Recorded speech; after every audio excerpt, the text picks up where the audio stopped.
Yeah. Well, I think we're live now, so we can dive into that very soon. Yeah. All right. So tonight, episode 170, Damo is on the cameras again, and he's got a microphone this time. He's got a microphone. Hey. And we got an absolute king in the scene. Honestly, we got Aaron McNamara on. This is actually your first episode coming on by yourself, right? Solo. Because like we've actually done it. We've done it with Concept, and like we've had another episode as well, right? No, just one. Oh, just the one. Yeah. But that's the thing. Is like we've hung out in the scene. We've caught up. We've had drinks. We've done this. We've done that. But now it's it's your turn to have a podcast. Yeah, so. man, definitely, mate. And thanks very much, mate. Really, honestly, really pleasure to be here. No, dude. Honestly, like I'm so glad you're coming on. Yeah, because it's always good to hang out with you. Well, like, this is it. Let's just treat it as that. Just a bit of hanging out. And that's it. Yeah. Just a bit of banter. That's it. So to start this podcast off, just like most of the others.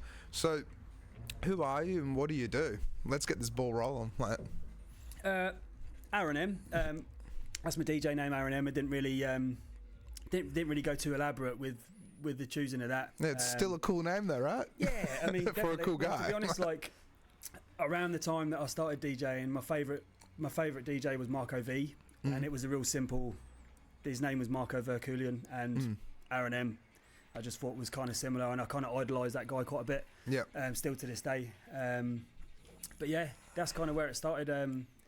Well, how long ago? When did you first start DJing? And like, what was your first gig? And like, well, first gig that was actually I didn't when I first started DJing. I really didn't get that many gigs. I moved more into like pirate radio. Yeah. So even when I'd been DJing for quite some time, I was really confident within the realms of that studio, but then I found that actually DJing in a club, the way sound works in a club. Yeah. I got a huge shock to the system trying to learn that as opposed to a studio setting. And so this is pirate radio in Perth, or no? Well, so originally I started DJing when I lived in. I was originally born in Ireland. Okay. I moved to the UK when I was very young. Whereabouts in Ireland? Because Damo will pull it up. Oh, really? Yeah, the place where I'm from in Ireland is called Donegal. It's a county in the most northern point of the Republic of Ireland. Yeah, okay. So it's part. So you're a Protestant? No, I'm actually brought up as a Catholic, and I was even when I lived in the UK, I was brought up in a very Catholic upbringing in quite a Catholic area. But like, I'm not a practicing Catholic.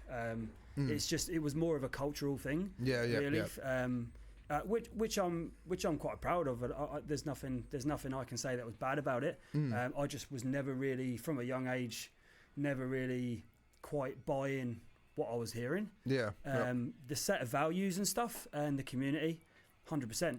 I think that there's parts of what our society today that are losing a little bit of that sense of community. Yeah. See, one thing I've always stuck by, like, it's the idea of, like, say, before the rise of the internet, before the 90s and 80s and stuff like that, right? Yeah. You go to church on Sunday, right? So you can see your friends and family. Yeah. You also you kind of like are given like a way of morality almost as well. Yeah. It's kind of like this is like the Bible almost, but this is like the right thing to do. Yeah. Love thy neighbor and the whole lot, right? And it's kind of like it gave people the idea that if they're good people, good things would happen or anything.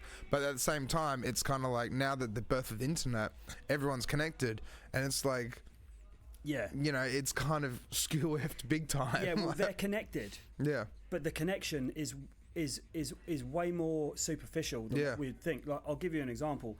I know this is going off topic of the music and stuff. No, but it's all good. Yeah. I did like a 10k walk recently. It was 5k's from Scarborough up to like. Not quite as far as Hillary's, but back. Yeah. I've lived in Scarborough now it's coming up on 8 years, right? So Scarborough's not a huge area, like compared to the area where I've come from. Like there's probably nearly as many people in Luton Town, which isn't even a city, as what there is in Perth, almost. Luton Town? Luton Town voted worst town in Britain a number of occasions. Yeah, I can be proud of. We're proud of our shit towns. If you're from there. But so I've lived in Scarborough for that long. I walked 10k's. I didn't see a single person that I know. Do you know what I mean? So there's that kind of area. So I'm friends with all these people on Facebook that I know apparently, but in my own locale that I live in, I walked for hours and didn't even see a single person that I knew. Yeah. So actually, you think that it brings, like, you know, just say for example, like you're newly single or something like that, and you think, you know, you think about like the people that you would know on Facebook. You probably think of like, I don't know, 10 people or something that you might know that might be connected to you. That's nothing. Yeah. That's nothing. It makes that world smaller. Do you know what I mean? And there's thousands of people out there. Yeah. Do you know what I mean?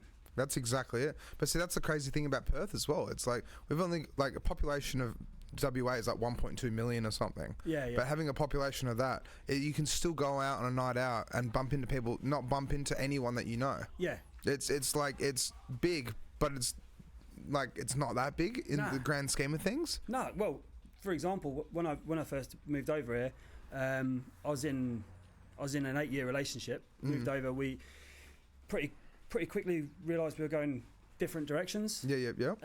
That person that I was with for 8 years, I think she still lives in Perth. I'm not even sure. Yeah. Never bumped into her. Yeah, that's it. Yeah. Do you know what I mean? Yeah.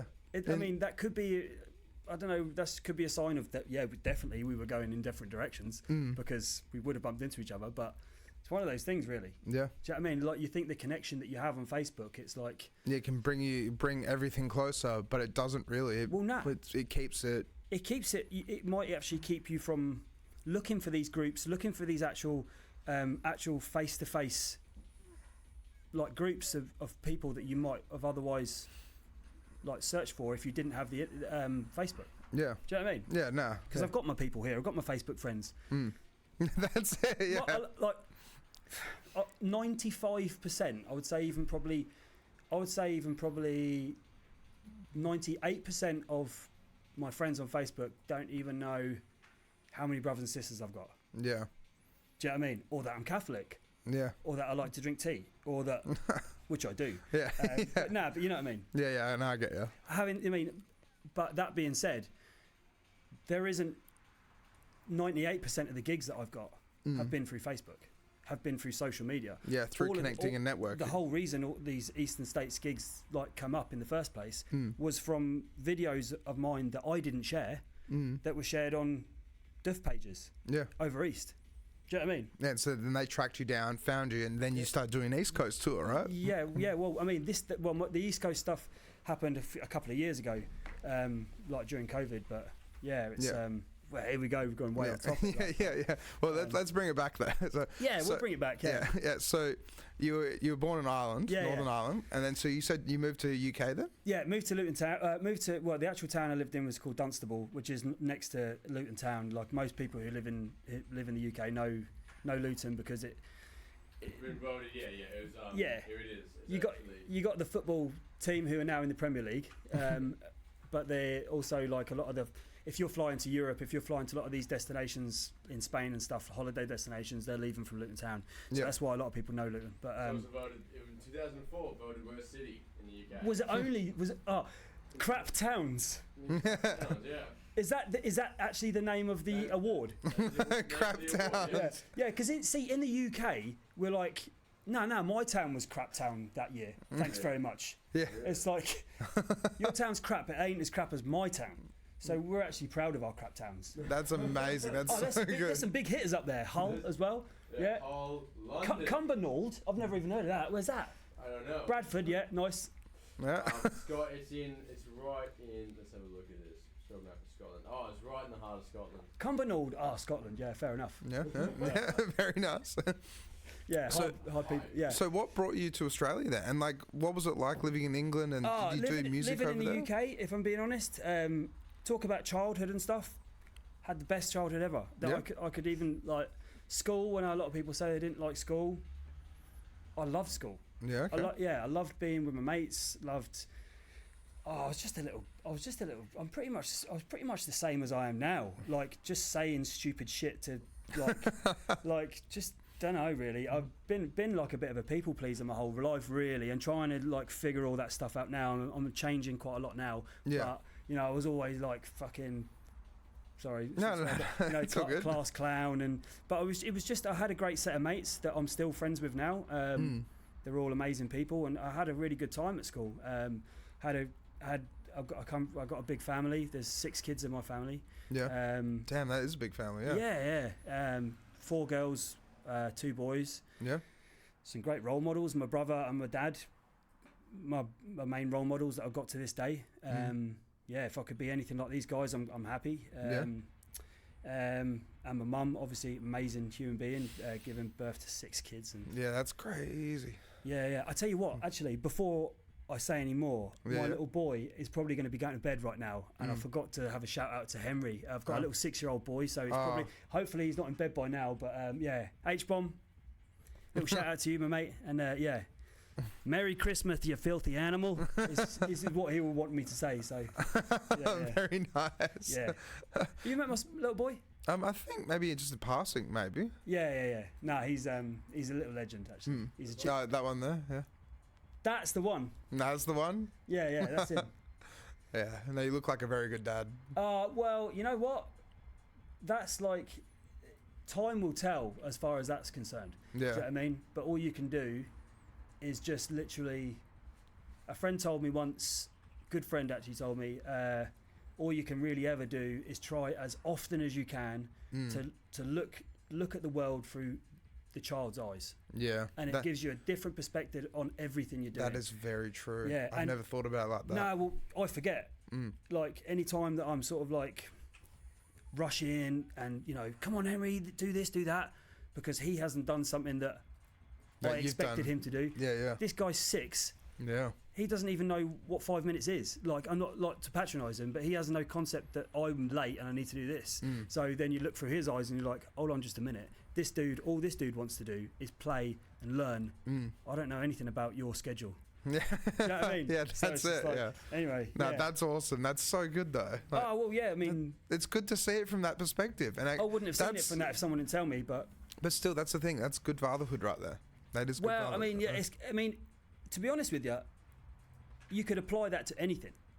I could apply that to having a friendship with you, or maybe the odd time have a little look through the other person's eyes. Yeah, that's it. Do you know what I mean? It can be applied in any situation, and if people did that a little bit more, rather than thinking about just themselves, number one. Oh yeah, that's it. Yeah, it would. Maybe we would live in a different world. I don't know. Yeah, maybe we should try it for a month. Yeah, that's it. Yeah. Yeah. Well, that's it. Like, all right, if anyone's watching, let's encourage this. Yeah, let's do it. Speaking of who's watching, we have Marjorie Williams. Marjorie Williams, that's my sister. Yeah, Dunstable. Yeah. We have Elise K going, hey, legends. Hey. And we have Andy Knox tuning in. Andy Knox.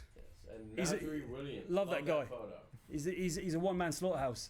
He's a one-man slaughterhouse. Yeah, but he's awesome techno DJ, Andy Knox. Elise says, wise words, Aaron. Yeah. Yeah, not known for them, actually.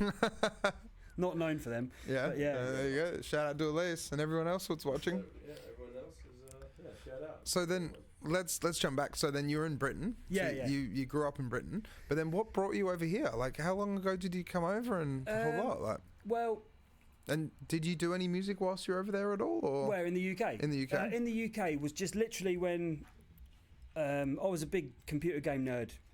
Used to love my Final Fantasy, and nice. I loved there's a game called Wipeout that I used to really like. Yeah, Wipeout, yeah. And my first introduction to when my ears were attuned to something that I really, really liked was on the soundtrack of Wipeout 3 was actually composed by Sasha.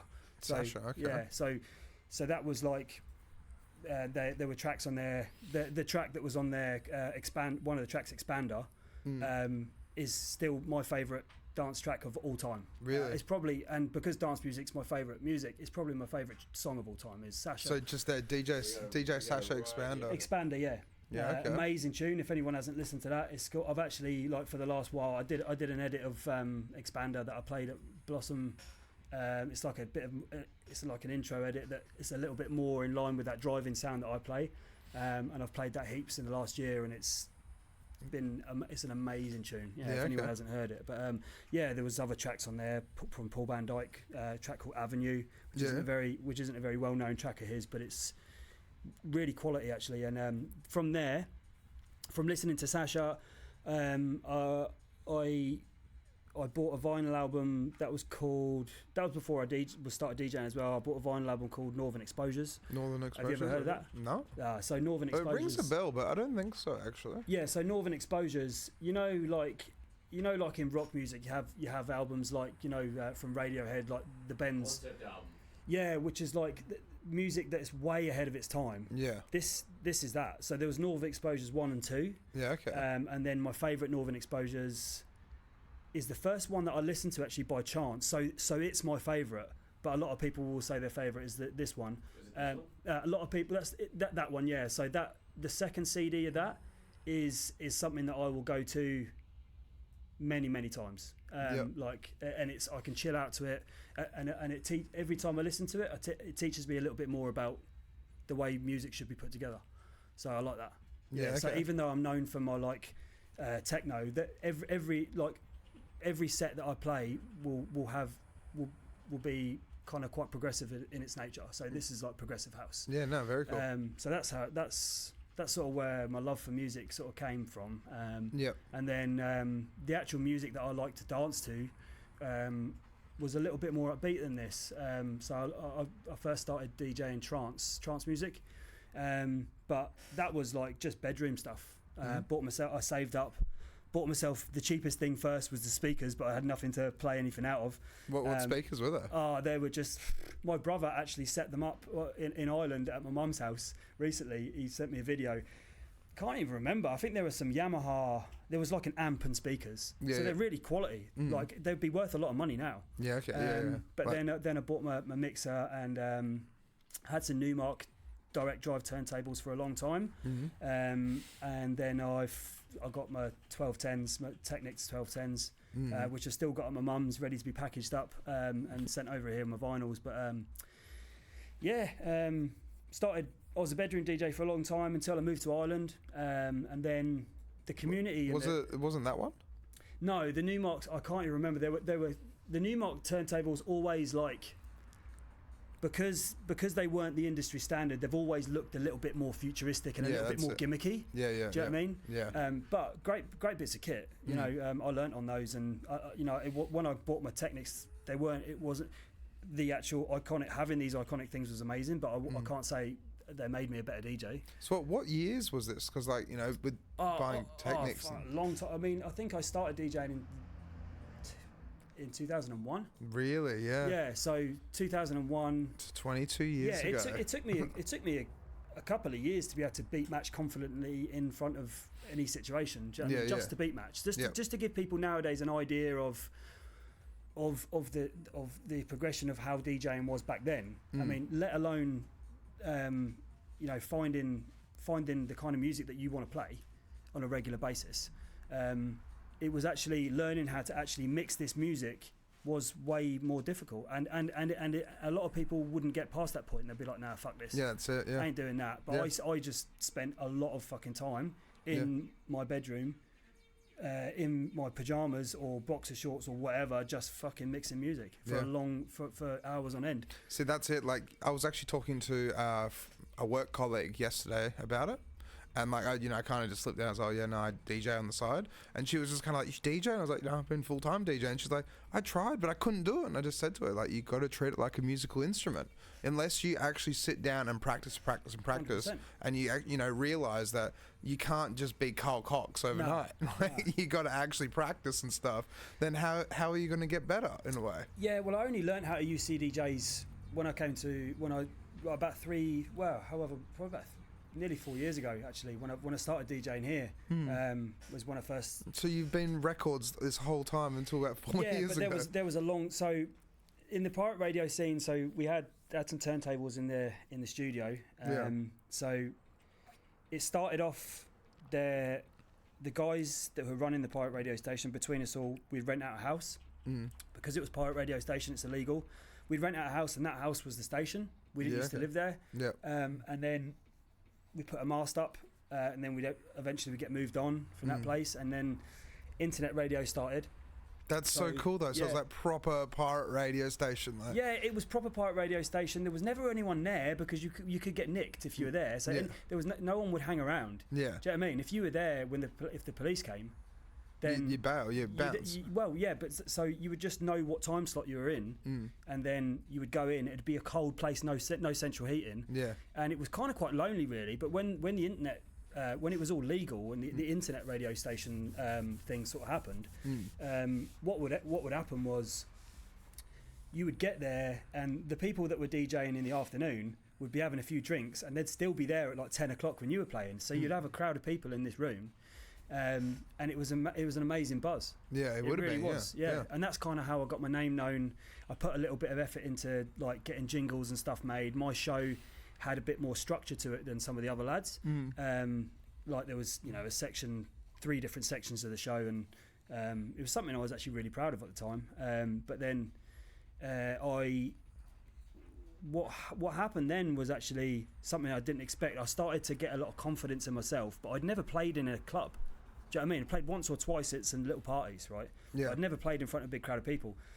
So I got asked to enter into a competition, and this was to get like a proper job on a proper big radio. One of the up and coming radio stations was one of the only radio stations that had like 3 or 4 dance shows. Yeah, okay. What radio station? It was and what called, it's called iRadio, which is okay. I don't even know if it's still going in Ireland, but yeah. So it was. That's very cool though. It was cool, but like I thought, to be honest with you, I thought, don't know why, because I'm a really humble person. I thought I had this in the bag.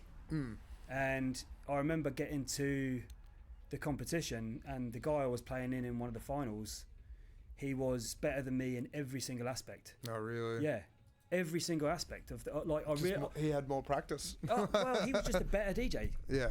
He played better music. He presented himself better. He played music that people wanted to hear. He read the crowd, whereas I played what I had planned, what I had meticulously planned, that I thought everyone is going to love this. And there was a panel of people there who thought, you know what, this isn't what we're looking for. Yeah. And I'll be honest with you, that broke me.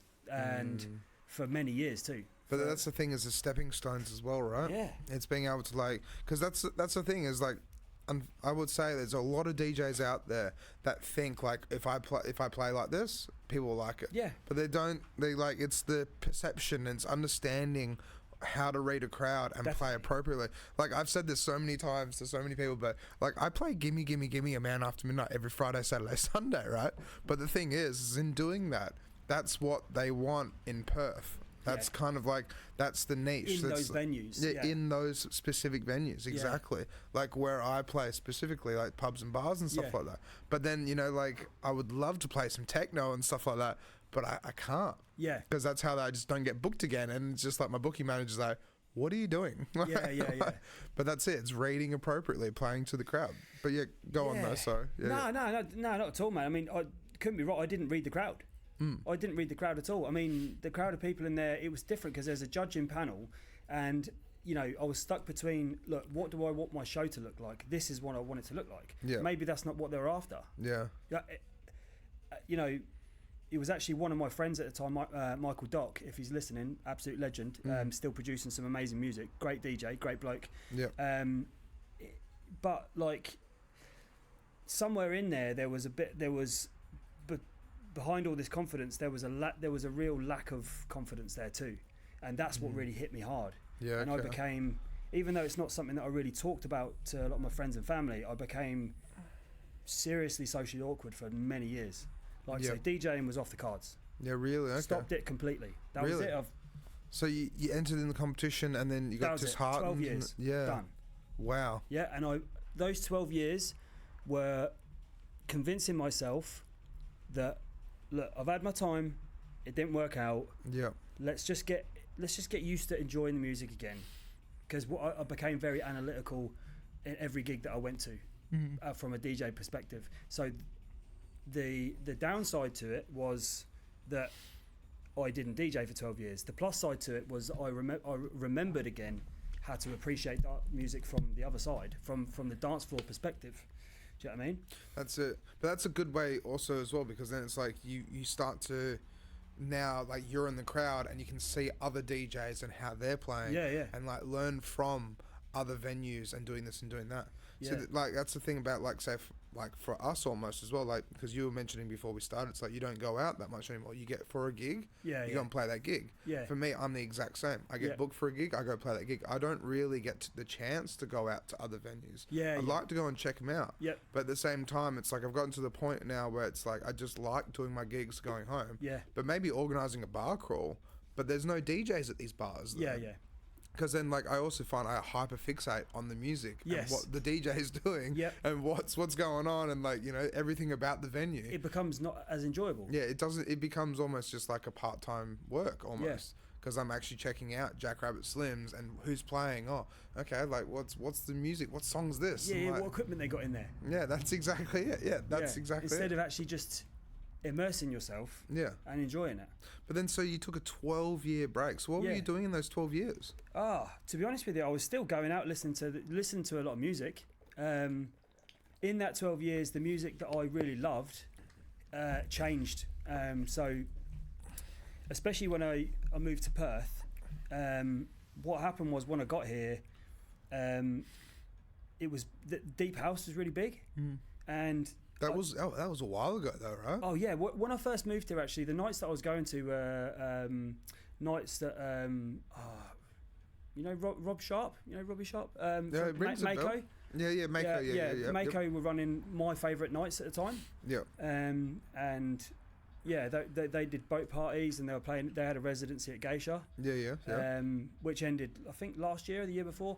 But it actually broadened my horizons a little bit. But I had to remind myself that I was at Geisha, and I was like looking at them DJing, and I'm thinking, you know what, I would love to play, but I was like, nah. Don't be silly. You know, that's silly. And but that's still the thought crossed your mind. And it's like, it did. It always did. But it was like, I didn't want to be one of those guys that was like, you know, I can do this, I can do that. The reality of it was I didn't even know how to use CDJs at the time, which are like the industry standard now. But yeah, I remember. So I had my little boy, and at the time I was renovating my house. So my life was kind of. Music was just on the sideline, something I enjoyed, I loved, but never something I thought, you know, I really wanted to pursue again. Or I convinced myself that, look, I'm in my mid-30s. What am I doing? Why would I get into that now? But the only reason I didn't get into it was all linked to this all self-doubt thing that I had going on for most of my 20s. Do you know what I mean? Which is absolute nonsense. And all because that's the thing, 12 years. So that would have been like... Probably more, if I'm being honest. I can't even remember. So literally like your whole 20s then, basically. But most of your 20s. The time when I should have been smashing it out was just all self-doubt. All this bullshit that only I told myself I couldn't do. Nobody else said, look, Aaron, you know, you fucked up on that DJ competition. And I didn't fuck up. I actually got there in the first place, got asked to play. It was all internal. So that's like what we were talking about before, where it's like it can be an internal thing, and like what you said before, it's like people just don't give a shit. Like it's people, people do people things, right? But then it's like when you like overanalyze yourself and you kind of get wrapped up in your own mind, like you know that's how I felt the last couple of days, and I feel like I've done something silly, but at the same time I don't know if I've done something silly, but it's just like. I felt, you know... Has somebody told you you've done something silly? Well, no, that's it. I just thought, like, I've over-messaged these two people. Oh, shit. Like, oh, fuck. And then it's, like, wrapped up in my head and, like, oh, wait. And then I showed you and my housemate. It's like, no, dude, just chill. And it's like, oh, wait, yeah. Like, but the process is in one's head. Could be going on in the other person's head. Could be. You never know. There's someone who I met recently... who hope she's probably listening, but shout out. No, but massive shout out to Porsche. But there's like, you know, communication and stuff. Like you could be having two people having these two conversations. You've got your own shit. This other person's got their own shit, and you know, it is actually. It can make a huge difference when there really isn't a huge issue. That's exactly it. Do you know what I mean? See, it's like what I said to you earlier as well. It's like I'm all about face-to-face communication. I love being in person, talking to someone, because then you can see their facial expressions, their tone of their voice, just how they're waving their hands around. Every time you move that communication a little bit further apart, you lose an element of that of that actual genuine energy. That's so exactly face to face. All right. Yeah. You add alcohol into that. Yeah. You lose it. Yeah. You add distance into that, and you're on the phone. You lose a little bit more. Yep. You take away speech, and you just message each other. Yeah. Fuck knows. Yeah, that's exactly it. When you're literally just sending text, it's like I said as well. It's like 2 sentences could be interpreted 15 different ways. You know, and that's like all you want to do is get one point across, and be like, you know, all it was just like cocktails, nachos, poker. Yeah. But then it got like, for me, I felt like I misinterpreted it, and it's just like, oh shit. But that's it. but yeah. So we're kind of sidetracking a little bit. Hey, it happens, but it's right? interesting though. It's a talk show. Yeah. It's So, speaking of talk show, we have. Oh, we got more comments. We have quite a few comments. Oh shit. We have Jaden Toscani. Yo, fellas. Yeah. Legend. Quibus. Yeah. Cobus, yeah. And Isaac Lemon. They were on the show last week. Yeah, it was so good. Those guys are legends. They're so What a couple cool. of legends. Yeah, that's it. Yeah. Like literally, like for what they're doing, and they're trying to create their own little event at like Ronnie Knight's. Yeah. Can we pull up that Ronnie Knight's event again? Yeah, like let's do a little bit of promo. Yeah. Bailamos. Bailamos. Or Bailamos. Oh, I just thought, you know, didn't Ricky Martin? Bailamos. Yeah, that's it. Yeah, that's it. I think hopefully it's named after the Ricky Martin song. I'd love it if it was. If it's not, it is officially on the. I think actually Ricky Martin's face should be the cover of that. Ricky Martin. You're probably too young to even know who Ricky Martin is. You don't need. No, I know the name. Yeah. But yeah, Ricky Martin. Hey, there he is. Not a bad looking bloke. Is that him now? Yeah, that's him now. Yeah, 2018. Hey, I tell you what, whatever he's doing, he's working it. Well, Looks a bit like you actually, Damien. A little bit more facial hair, Damo's now Ricky Martin. Ricky Martin 2.0. Well, you could do like Ricky Martin, like. Oh, I do impressions. Well, no, you could like if I put on an event and said Ricky Martin was there, a little bit more facial hair, and I think we could get away with that. Yeah, I think it's like Ricky Martin's going. It's just Damo. So then, like with the music and stuff. So you had the turntables. You had the 12-year break. Yeah, 12-year break. The reason why I'd separated at the time and had a little bit more time to have a little look at, you know, what my passions and stuff were. I wasn't renovating the house anymore, which took up a lot of my time. And I went to a bush stuff actually, like when I first moved over here, and it was one of the best experiences I had. And I was just thinking, why did I not go to more of these? So my mate Gavin McGowan and Roxy McGowan, we took ourselves to a bush stuff. It was a God Said No fundraiser, so we picked one of the best duffs you could possibly go to. God Said No. Oh my God. Ran by the same person, or one of, like Drew Wilson, actually organised the first bush stuff I ever went to. Where I met a lot of people there that I still know now. And I started sussing out, and I was like, if I'm gonna get back behind the turntables, this is the environment, because I resided myself to the fact that the music that I really liked, it wasn't really available anymore, because I was going out to Geisha and the best clubs, and they're all playing deep house. Yeah. And so what was the music you really liked at the time? I love my techno music. The techno that I play, it's always got a progressive edge to it.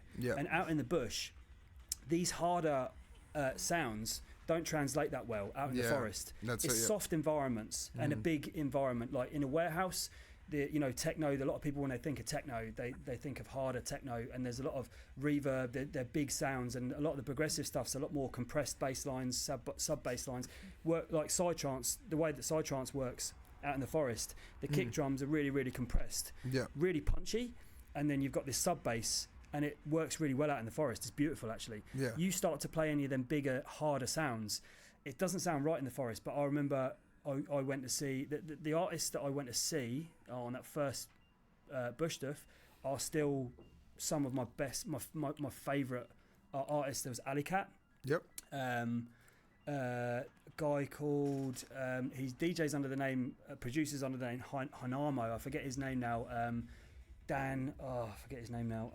But he's actually someone that Alley Cat produced with. He was at that duff, and Punks on Junks was his actual DJ name. And then after that, who are like probably my main mentors and that I look up to, Filth and Pleasure.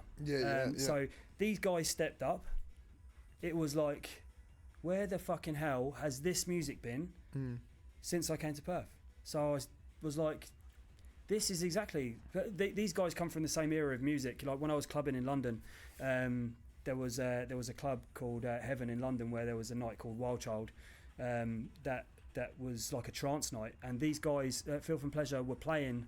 When I was 16, 17, they were playing in the side rooms, playing hard house, when I was listening to these big, like, Eddie Halliwell, Judge Jules, Thrill Seekers, Lisa Lashes, BK, and Savage. You know, names, they were around playing in London that long, so it's no wonder that when I saw these guys step up, they had this X factor. And I remember talking to Paul Robertson afterwards. I plucked up the courage to go and chat to this dude. To me, he was like a superstar, which he is, and you are my man if you're listening. Shout out to Paul Robinson. And he was like, yeah, good. And he was like, oh, I love that, fucking love the music you play. And I was like, I used to DJ. And he was like, oh yeah, why not anymore? And I was like, didn't want to explain the whole story to him.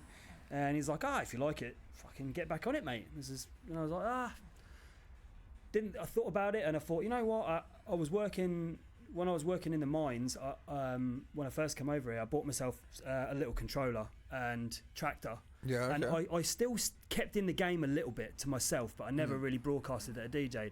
And around that time, the music that I really, really loved, there was a lot more of it being produced.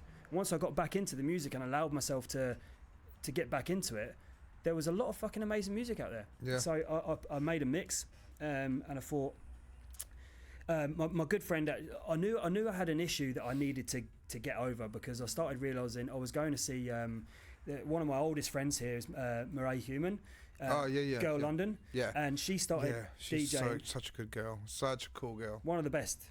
Like amazing musician, knows her style of music more than, like, she's got her own thing going on. But when she first started playing, I went to a few of her gigs, and seeing her walk up on stage, my guts were like, the anxiety that I got from imagining what it would be like to go playing. So a lot of these duffs, they're playing in front of 1,000 people. That's it, yeah. Huge sound systems, right? Yeah, that's and I'd never played anything like that. And I was like, this is a problem I have. So I thought, well, I'm going to make a mix of the stuff that I really like at the minute. I sent it out to a couple of people. I sent it to Tim Braybrook, who was running God Said No at the time. Yep. He got back to me, and he was like, he said to me, oh, look, there's a lot of crews that want to play for us at the minute. I'll have a listen if I get a chance, right? Didn't expect to get anything back from him. Then I sent it to at this duff that I was at, Twisted Jar were doing a side stage. Yep. So the only guy I knew from there at the time was Ray, who runs Twisted Jar alongside Craig Tatai. Yep. Fucking love you guys, by the way. And Ray was like, not a bad mix. Do you want to play at one of our duffs? And I was like, yeah, no worries. So they had one coming up. And I says that, I was hoping it wasn't going to be on a big stage, because I didn't want to get involved. I literally just wanted to get your foot in the door. Well, not even that, mate. I just wanted to overcome this crippling anxiety that I had, and this social fear I had of playing the music that I love. Yeah. I played it on a side stage on my mate's controller, and I had issues even setting the fucking thing up. It was a bit. I was a bit nervous. Yeah. It started raining.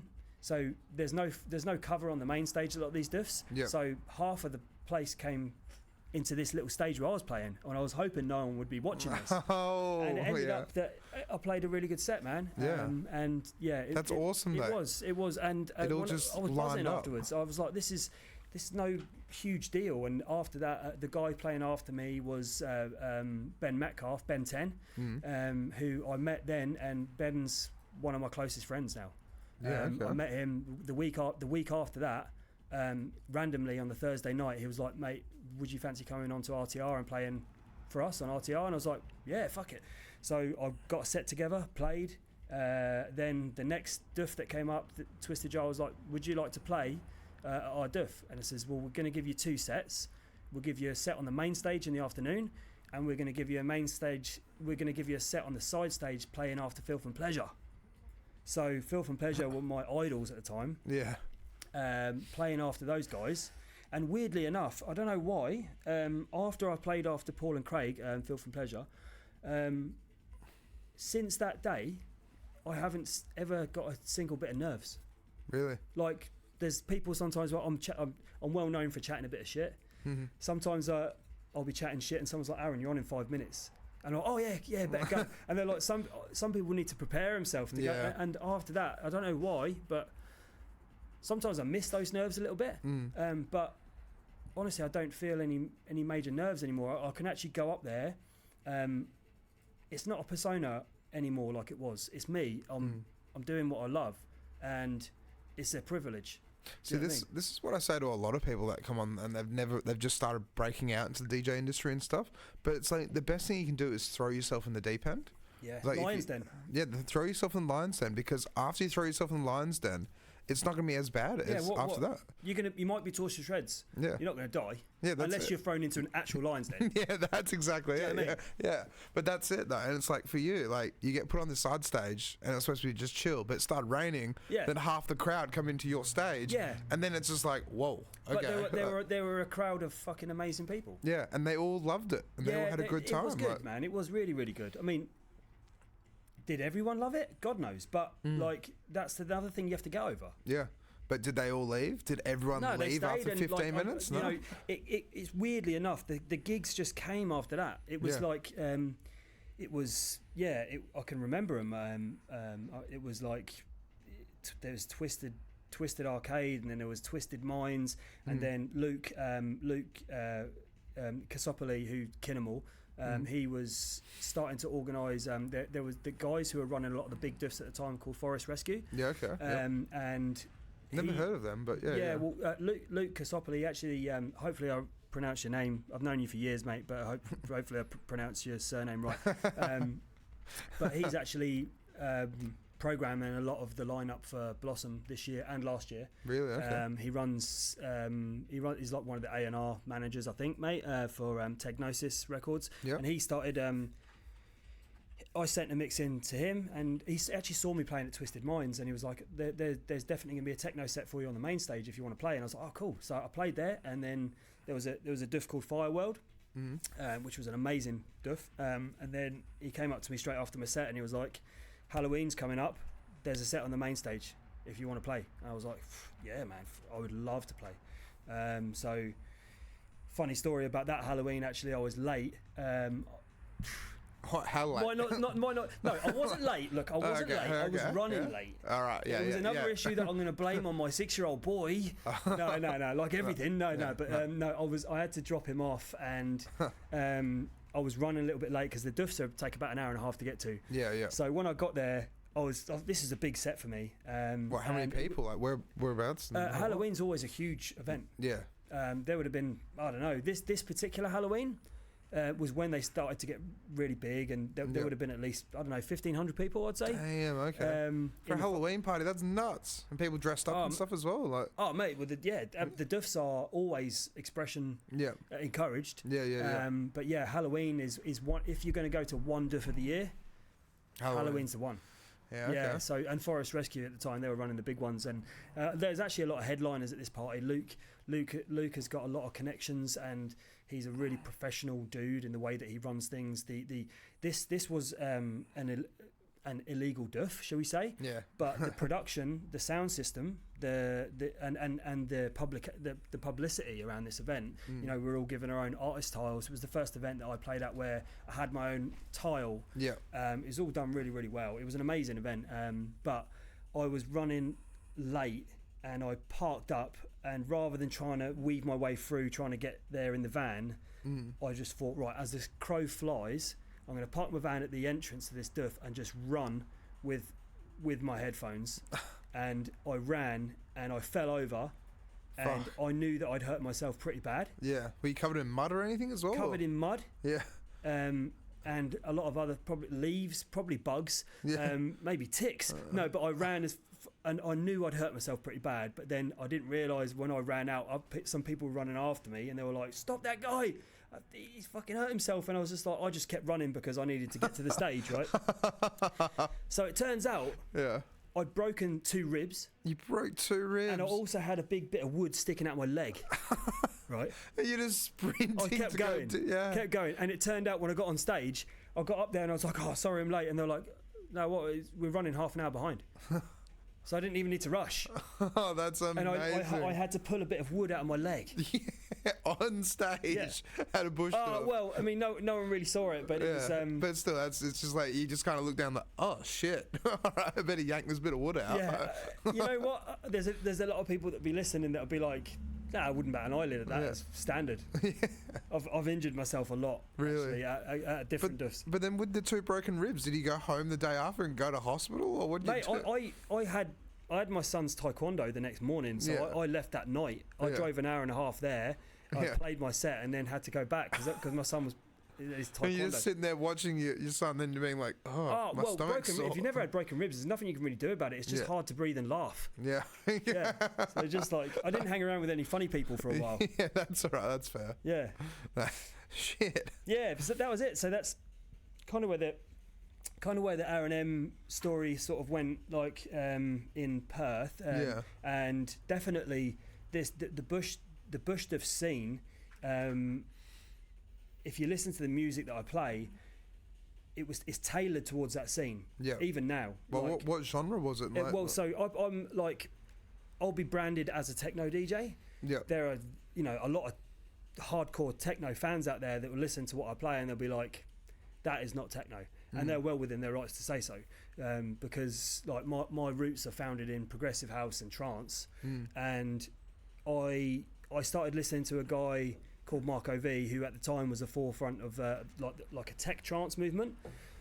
So it was trance with some really heavy techno influences, and around that time, techno was very tribal in its nature. Yep. It was actually so much so that when I started listening to techno, there was I remember there being a video that came out from a night called God's Kitchen, and they focused on a DJ called Fergie, who isn't really about much these, like he's over it, lives in Las Vegas now, but he was a hard house DJ that basically quit hard house altogether and started playing techno.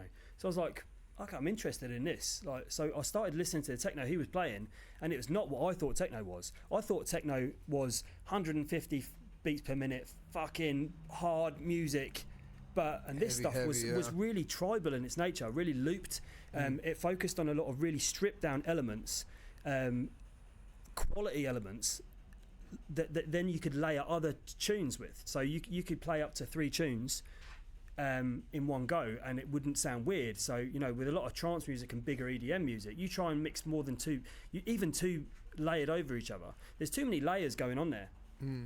So I really got into techno.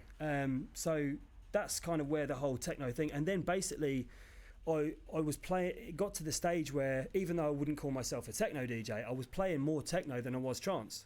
Do you know what I mean? Yeah. I mean, if I was to say what is the style of music that I play now, I would call it tech trance. Tech trance? Yeah, tech trance. Like so trance, tech trance. But yeah, tech trance. That's just my music. But then, so like during your set, would you dive between both genres, or would I play house, I play progressive, and I'll play techno. Yeah. And I'll play trance. Yeah. So now that I've got like I use Ableton to edit my music, I can dig back to the back catalogue of some really amazing trance tunes or tech trance tunes from some of these tunes that I'm playing regularly that people are trying to Shazam and asking me what they are. Yeah. They can't get a hold of them because some of them are 20 years old. Yeah, but that's classics. Put new kick drums and bass lines in. Yeah. What you can do with Ableton now, and it's become something now that I play regularly. And it's not my tune, but it's definitely a take. It's a 2023 take on it that I can translate. Whereas if I played that tune for 20 years old, some of them still sound good on these sound systems. Yeah. Some of them don't. Yeah, when this stuff was being produced analog, you'll hear people say that the sounds were a little bit warmer, and they were analog sounds, and like even the mixers and stuff, then the digital mixers, they have more of a, like, even the sounds like when you're pressing the Q button now on a CDJ, things are a little bit more snappier. Do you know what I mean? Clickier, whereas a little bit different. So that's why and the style of music that I play it's always really, really driving and punchy.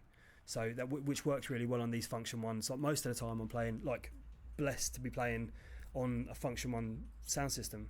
You know, are these illegal parties that we're playing at? Yeah, better sound systems than in the biggest clubs in Perth. That's it. That's what's so crazy, right? Yeah. It's like the bush stuff scene is huge. Huge. Absolutely huge. And they have the craziest sound systems. But then how many people rock up to these places? 1,500, 1,000 people, 2,000 people. Yeah. So 500 people, 200 people. But it's the best thing about playing at Duffs is that it teaches you really quickly not to get too disheartened when you're playing to a half empty, quarter empty dance floor. Yeah, I've played some of my favourite sets to empty dance floors. There's loads of people there. Yeah. And sometimes people come up to you sitting in their tents, mate, that set you played. Yeah. I said, I didn't see you. We were listening to it, don't worry. Yeah. See, in a nightclub, smoking area, bar, dance floor, that's it. You ain't going nowhere. Where else are you going to be? Yeah. You're going to be hearing the tunes, do you know what I mean? So really, even if you haven't played a great set, then you still ain't going to be leaving unless it's fucking terrible. Yeah. Do you know what I mean? That's exactly it needs to be really bad, right? But at a bush stuff, you have to really zone into that gratitude of actually being there, playing on this sound system, which, by the way, I would have paid people to play on them. I would have paid the promoter to play on that system a few years ago. Yeah. So why am I getting so disheartened that there isn't loads of people enjoying my ego trip that I've got going on here? Yeah. Do you know what I mean? Yeah. Like where it's about way more than that at Bush Stuffs. That's exactly it. Yeah. So that's the thing about it. It's so what's this? What? The Function One. Oh yeah, the Function Ones, which are very iconic in their nature, the way they look. Right. Yeah. Look, sound great, amazing for For what they are. especially the kind of music that I love to play, and side trance as well. They're huge. Yeah. Absolutely. Big everywhere. Glastonbury. We do have more comments. We have quite a few comments. Oh shit! Popping off. Before we didn't even have a chance to finish. Right, can we pull it up on the screen? Would that cause issues? It'll cause issues. Okay. Yeah. There'll be a few people that wouldn't mind firing a bit of abuse at me, I'm sure. No, actually not. Only good stuff. Yeah, only the good stuff. Yeah. There's a problem. There's no real way of doing it. We'll just keep doing that like layered one. Anyway, we'll make it work. So we have Isaac Lehman. Isaac Lehman. Yeah. Oh, shout out to Isaac. And shout out to Adam Dalton as well. Saying sup guys. Tim Jackson, awesome mate. Looking forward to the noise of Blossom. And Isaac Liam, it's never too late for us old farts to live up to DJ Dream. I love it. We get this like screen thing going. It's amazing. Yeah, we're doing it again. Rebecca Tamati. It gets smaller and smaller. Oh yeah, massive shout out to I haven't got to the point yet where we talk about concept, but I want to talk about concept. I want to talk about Beck. Yeah, she's a fucking legend. Yeah. I had no idea Filth and Pleasure was on this long. I'm turning that off now. Gergoin. Sorry, this one. Sorry, Gero. I don't actually know how to pronounce your name. Who? This one. Oh, Joe Gohan, yeah. He's a man. We actually went to the same college in Ireland. Oh, really? Yeah, so he went to IT Sligo and I went to IT Sligo. He's a fellow Silverback. Someone told him recently that him and I are like Silverback gorillas in our nature. Yeah. So we're fellow Silverbacks, and I think maybe that's just a manifestation of like the lower evolution. I slipped through, but I'm actually on Darwin's scale, the one that's kind of crouched a little bit. Yeah, I'm not fully standing up, and he's the same. what a concept! Yeah, I'm this guy. You know. Yeah. That one is just kind of getting. Yeah, not number 2. I'm saying I'm number 4. Number 4. Yeah. Okay. Yeah. But I've got the low centre of gravity on my in my favour. Yeah. So mate, you're coming at me. I'm already ready. I'm already a little bit poised. Yeah. That's it. Oh no, the man with the club. Definitely, that's me. Yeah. Very nice. Yeah. Anyway, right. So we got more. I love clubs. Yeah. Nightclubs nowadays, but yeah, that's it. Yeah, nightclubs. Yeah. This is the evolved club. Yeah, and basically, like, staying the same in terms of evolution. Well, basically, that dude would have been like when we're partying out in the forest. Minus the sound systems, I'm doing what that dude loves. Yeah. Walking around in the forest and and just having a good time, having right? a chat and sitting around a fire. If he made fire, I don't know if he did, but yeah, he's hoping- yeah, that's I don't it. think you're at that level. Yeah. Yeah, but still walking around having a good time, right? yeah. Right, He so- looks happy. So, Speaking of happy, Andy Knox. So crazy a DJ of Aeon standard at such doubts. Yeah, I mean, but that's the thing is like, look what you're doing now though as well. It's Yeah. like everyone has their own journey in a way, especially for music.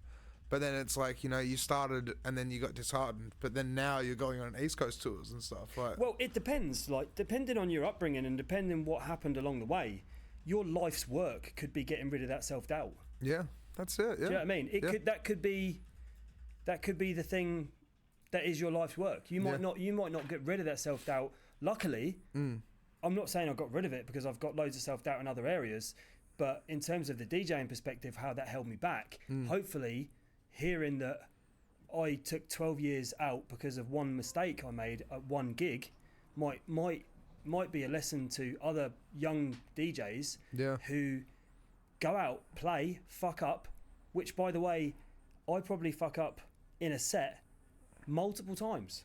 Do the No one's perfect. That's the thing about it. So do I. Do the crowd know? If they do, Yeah. you're human. But at least you're a human being. Yeah. It's not a totally programmed set that has been Tomorrowland programmed and just like loaded in. Yeah. To think you're a fucking human. That's exactly it. Do you know what I mean? It's like, and yeah, do I ever really think about the fuck ups that I make on the night? Yeah. After that, gone, Yeah. done. That's the way to do it I'll as judge well. it by if I'm getting booked or not. Am I Yeah. getting booked? Yeah, no big deal. It's like and like one thing that I get quite a lot is the DJ scene. It has, because you can learn to DJ really really quickly, because that time frame of like learning how to, you know, like if someone nowadays, if someone said to you, I want to be a DJ, and you were like, okay, here's a vinyl set of turntables, it's going to take you about 2 years to be able to beat match these confidently in front of a crowd. Maybe you're one of the lucky ones Yeah. who might be earlier. But I reckon, honestly, to have to do it to the level that I was confident at, a couple of years. Yeah, it takes People a while. would be yeah. like, nah, fuck that. Yeah. So It's the dedication. it's the dedication, and there's so many factors now. So like DJing, if DJing was a pie chart, you've got passion, good looks, comes into it. It does. Like yeah. punctuality. You've got social media, Yep. and depending how you might be seriously talented, right? But if you haven't got the social media, nobody knows who you are. Yeah. That's it. What good is it? Like, Yeah, okay, you're the that's- best in your bedroom. Yeah. Um, See, like a good friend of mine has always said, like he said to me, is way back in the day, Death Disco days, right? But it's like when you go and be a DJ or a producer, you literally have to run your own business. You have Well, to do your graphic design, your yeah. social media. You have to have an image. You have to portray that image. You have to spread the word, basically. You have to get people like almost followers as well. Yeah. To be able to actually, like, you know, you can go and play a gig and then you can bring 30 people so you have more opportunity to play more gigs. Like, it's crazy. It is. All the effort that people put into it, and people don't see it though. No. They just, it's like that stupid meme going up on at the moment where there's the girl crying and she's like, what do DJs even do? All they do is push buttons. But the thing is that they don't see the back end of literally, you know, working their asses off to be able to go and push buttons, and play music. That's it, man. It's huge. You could be the person who's like amazing on social media and you're good looking. Is that going to help you get gigs? 1,000,000%. It's Yeah. probably going to guarantee you gigs, right? Is it going to guarantee you longevity in the scene? No, it's not. But I often get people like, because I know a few people and I'm pretty honest with everyone, and I try and give as good advice as I can, especially with you know, having the self-doubt that I've had in myself. And I've often seen what happens in Perth especially is they take new young DJs in and they'll give them shitloads of gigs, right? Yeah. So they're playing in their best clubs and they're rinsed out, and then all of a sudden that might come to an end because someone younger, hotter might come on the scene, right? Yeah. And they're like, what the fuck am I going to do now? It was like, well, maybe what you should do is you should go back into the studio, learn some new techniques, get some new music so that when that chance comes back, are you in this for the long game, or what was it? That's like, it. Did you expect that this was for me? No, but I mean people. Did you expect that this was going to be? Yeah. You're going to be constantly getting gigs without any evolution. Now, use this as a time now. Yeah. Get back into the studio. And sometimes people will say, well, I know how to DJ. What more do I need to learn? It's like, wow. Well, that's it. I spent fucking 3 hours last night just trying to learn a certain new mixing technique. And it's like, I'm fucking 40 years of age. Yeah. Like... But that's the thing about it, though, because unless you keep developing and keep learning and keep, like, you know, just trying to... Because no DJ is the same. Nah. That's the thing about it as well. It's just like they all have their own persona of how they mix music, right? Yeah, yeah. But in saying that, being able to continuously learn and keep trying different things and keep mixing different things and just keeping at it. Yeah. You know, like I can safely say that even like for me, right, I've gotten to the point where sometimes like in the past, not so much now, but it's like that whole evolution in a way where it's like I knew that if I played XYZ, the crowd would like it, and I could build up an atmosphere at this venue, which was Scarborough Beach Bar. Yeah. Right? I could keep a dynamic ride. But the thing is, though, is like the idea of keep finding new music, keep doing this, keep doing that. I've dived back into it in the last 6 months because it's like I need to keep on top of my game. You're playing sometimes like 8-hour sets, right? Yeah, that's it. Yes. Man. Yeah. That the concept of that alone would some people would find that that's great. For me, it would scare the shit out of me because that's the difference in this like a DJ. Yeah. That's exactly what that is. Yeah. So what you do, I physically wouldn't be able to have the amount of music to entertain people for that long. Yeah.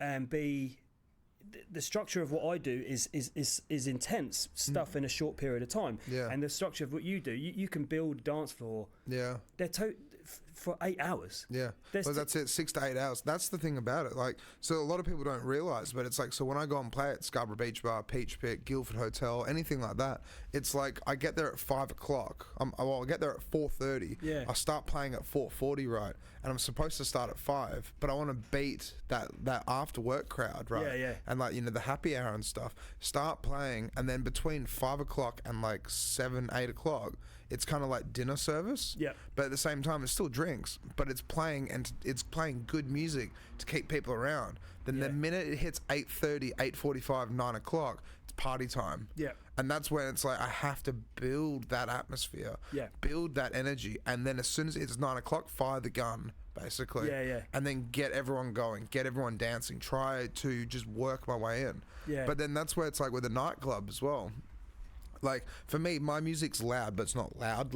Yeah, yeah. But then you go and play at a nightclub, right, and it's really loud. Yeah. So they can hear mistakes, they can hear things, but at the same time, the crowd don't care. No. But it's like It's other amplified. DJs. Yeah, that's it. But they're drinking a lot more and whatever It's else. more of, it is already a party. Yeah, yeah. They're already there having a great time. Yeah. But then at the same time, it's still the same thing. It's reading the crowd, playing almost appropriately, you know, and then actually being able to just have fun with it. Like, yeah. because like what we were talking about before we started as well, it's like when we go up on stage, you know, people see us for what we're doing. Yeah. And it's like if we've had a shit week or something's happened and like, you know, you get up on stage and you're just like, oh, I don't really want to be here. Yeah. But, you know, I have to do it. Yep. Then you get up there and you have to put a smile on your dial. You have to. Yeah. Because if you want to get booked again or if you want to continue like the career in a way, you know, you have to go to work. Definitely. And that's where it kind of becomes, it is a passion, it is a hobby, it is like, you know, it's a dream job as well, but at the same time it's still a work, a job's a job. Yeah, man. And like DJing, like anyone, and I think this goes for anything in life that you're really passionate about, whether it's a hobby, whether it's your career, anything you're really, really passionate about, it will take its toll on your personal relationships. Yeah, it can. Family, romantic relationships. It doesn't mean it's going to be detrimental, but it's something that you're going to have to work around. Yeah. Do you know what I mean? Yeah. So like when I first started doing the DJing, right, and I started following my mate around to all the DJ gigs and learning as much as I could, right. Basically, like a lot of my roommates at the time when they were at uni and stuff, oh, we're going out to the pub on Saturday. You should come with. Like, I'll stop by for an hour, but then I got to go out somewhere else after. But then it's like, but why though? All you're doing is hang out with that one guy. And I'm like, you guys don't understand. Like, this is an opportunity and the door's open. Yeah. I want to do this. And then now look at it. Now it's like all I do is DJ on the weekends. But it's because I put the time and effort in, but I sacrificed my friendships almost. Unfortunately, I still have those friendships. Yeah. But it's like as soon as weekends hit, I'm off working again, doing my own thing. And that's where a lot of people don't realize, because it's like, it's the dreams, the passions, it's the best hobby ever. But at the same time, it's kind of like, you know, drinks with friends, or drinks with a whole bunch of strangers you'll never see again, and actually like creating a dance floor and having fun with it. Because like, you know, so you've got East Coast tour coming up, right? And so you said you're going to Sydney on the weekend, right? Yeah, so I've got Sydney this Friday, and then I'm flying to Melbourne on Saturday, playing in Melbourne this Saturday. That's it, right? And so it's like drinks with your mates at the pub could be fun, but you're going to 2 different cities on the weekend to go and play to people you'll never see again, maybe, potentially. I mean, like promoters and stuff, maybe, but not the crowd. Not the crowd. I know exactly what you mean, man. It is great. It's, you know, anything like that, hobbies, even if you're seriously passionate about model building, that's going to take its toll if you put enough effort in and time into it on your personal relationships and your family, the time that you've got with your kids. Like I get a lot of people say to me, this is the biggest thing that I get people when they say that are around my age, and they're like, you know what, you've got a kid, how do you do that now you've got kids? And funnily enough, I only got into this after I had kids, you know, and it's really, really important to me that all we've got in life, like after we're gone, the only thing we've got is the memory. Right? Our legacy, Our legacy, and I don't want my son to be like, oh, what was your dad up to? Don't know really. He was, you know, carpenter. He wasn't really into anything really. What did he do in his spare time? Don't know. He was into. He liked a cup of tea. But that's it. But instead, your son's like, probably at school being like, "My dad's a superstar." Well, I just want him to know that whatever it is that you're doing, be passionate about it. Do you know what I mean? That's a really good thing to instill into a young child, definitely. Because it's giving them the instead of being like, no, that's, you know, don't do that. You know, like, see, for me, when I was younger, I had the typical thing where like I learned instruments, right? I went to Bunbury Cathedral Grammar, and with that, it's like a private school. It's the whole lot. They do boarding, everything in Bunbury, right? But every year when you hit year 6, you had to learn year 3, year 4, you had to learn an instrument every year. So I mean, like, you know, sure, I tried the piano, the cello, the violin, the clarinet, the flute. I tried all these instruments. I didn't like any of them. Guitar, the whole lot, right? But the thing is, then I started picking up the DJing. My parents are just like, nah, that's a bad idea. That's not what we want for you. That's it. Like, you know, to the piano again, right? But then it's like, I was kind of like, no, but like, I'm on stage partying with people, and they're like, let's see the parties. It's like, you're not gonna make money out of this. Is not, you know, like, what are you doing? Like, you know, well, you've proven that wrong. That's it. But they were just like, music's a hobby. You know, you need a traditional career. And it's like a traditional career for me, like, it was never in the cards. But it's like, I always wanted to pursue the music, and now, like, it's kind of like I did prove them wrong. But at the same time, like, when I become a father, like, I'd love to become a father, right? That way I can just say to my son or my daughter, follow your dreams. Just like, don't rule anything out. If you want to do something and you think they could potentially make money or you can make a career out of it, go for it. Go for gold, because you don't know unless you try. Exactly, mate. Now that's the thing about it, is you don't know. Nobody knows unless you give it a go. And like, as I said, like, your son could be at school being like on Facebook showing, like, you know, in 5 years time, be like, look, Dad's over in Sydney. Man. Playing to 400 people. Well, I heard this said recently. I don't know, it was on another podcast, and it was like, just say all of the people that you know, all of the people that they know, and their children, in 200 years, there's going to be no, unless you did something in life that's extremely good or extremely bad that it gets in history books. No one's even going to fucking know that you existed in 200 years. That's not that long. So when you're here, do what you fucking want, as long as it is not impacting negatively, and even if it is short term impacting someone negatively. Right? It's your life, and like, I'm not saying if you want to do something really bad like a serial killer, go do that if that's your passion. I'm trying to say, you know what I mean? I'm passion for being Jack the Ripper. Yeah. No, but I'm saying, like, no, who the fucking hell cares? Yeah. Like, if that's what you want to do, that's what you want to do. Yeah. You know, there's already so many people that live on this planet that it's just like, just be a good person, or I guess, you know, be a bad person. Yeah. But the thing is, like, just live life. Yeah. You know, we're not all going to be Elon Musks. Nah. We're not all going to be Steve Jobs or, you know, anything like that. But if we just enjoy it whilst we can, enjoy the ride and have fun. Like, you know, like I try and recommend this to people where it's like they feel like they're in a bit of a dead end and they don't know what to do. And it's like, just try something different. You know, like, go traveling, do this, do that. Try and just think outside of the box. Like, think like, you know, sure, you've got this job and that's how you pay that's your bread and butter. But you've got 6 weeks annual leave every year, right? In that 6 weeks, research other paths or careers or things that might actually really, like, you know, bring you up and actually open doors for you. Because it's like, for me, like, I didn't think I was going to do full-time DJing. I had, like, when I moved to Perth, I was like, I'm doing a business degree.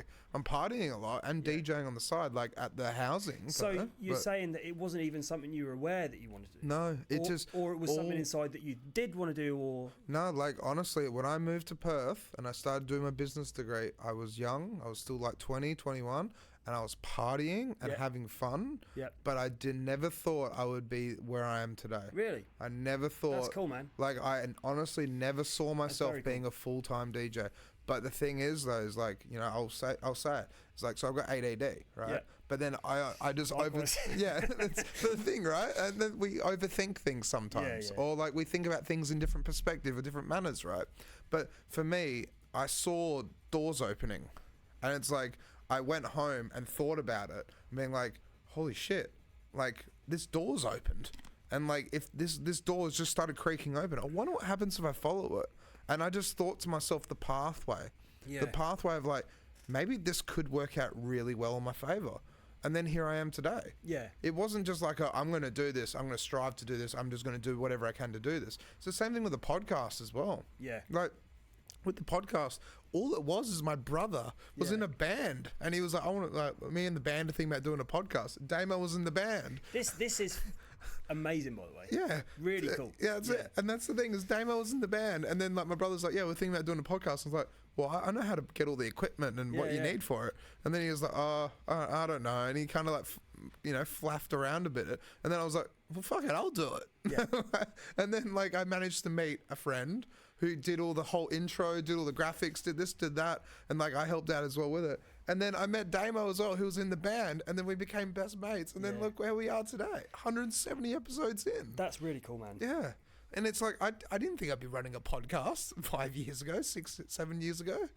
I just thought like... I love that it wasn't something you even considered, because that, you know, that 6 weeks of the annual leave that you were saying people have, I think that there's a vast majority, there's a large contingent of people who know exactly what they want to do, but there's a conversation that they need to have with their mother or their father or their spouse that they won't have, because they're afraid of, like, for example, I remember sitting at a barbecue with my partner at the time and a load of friends talking about DJing, talking about this or that.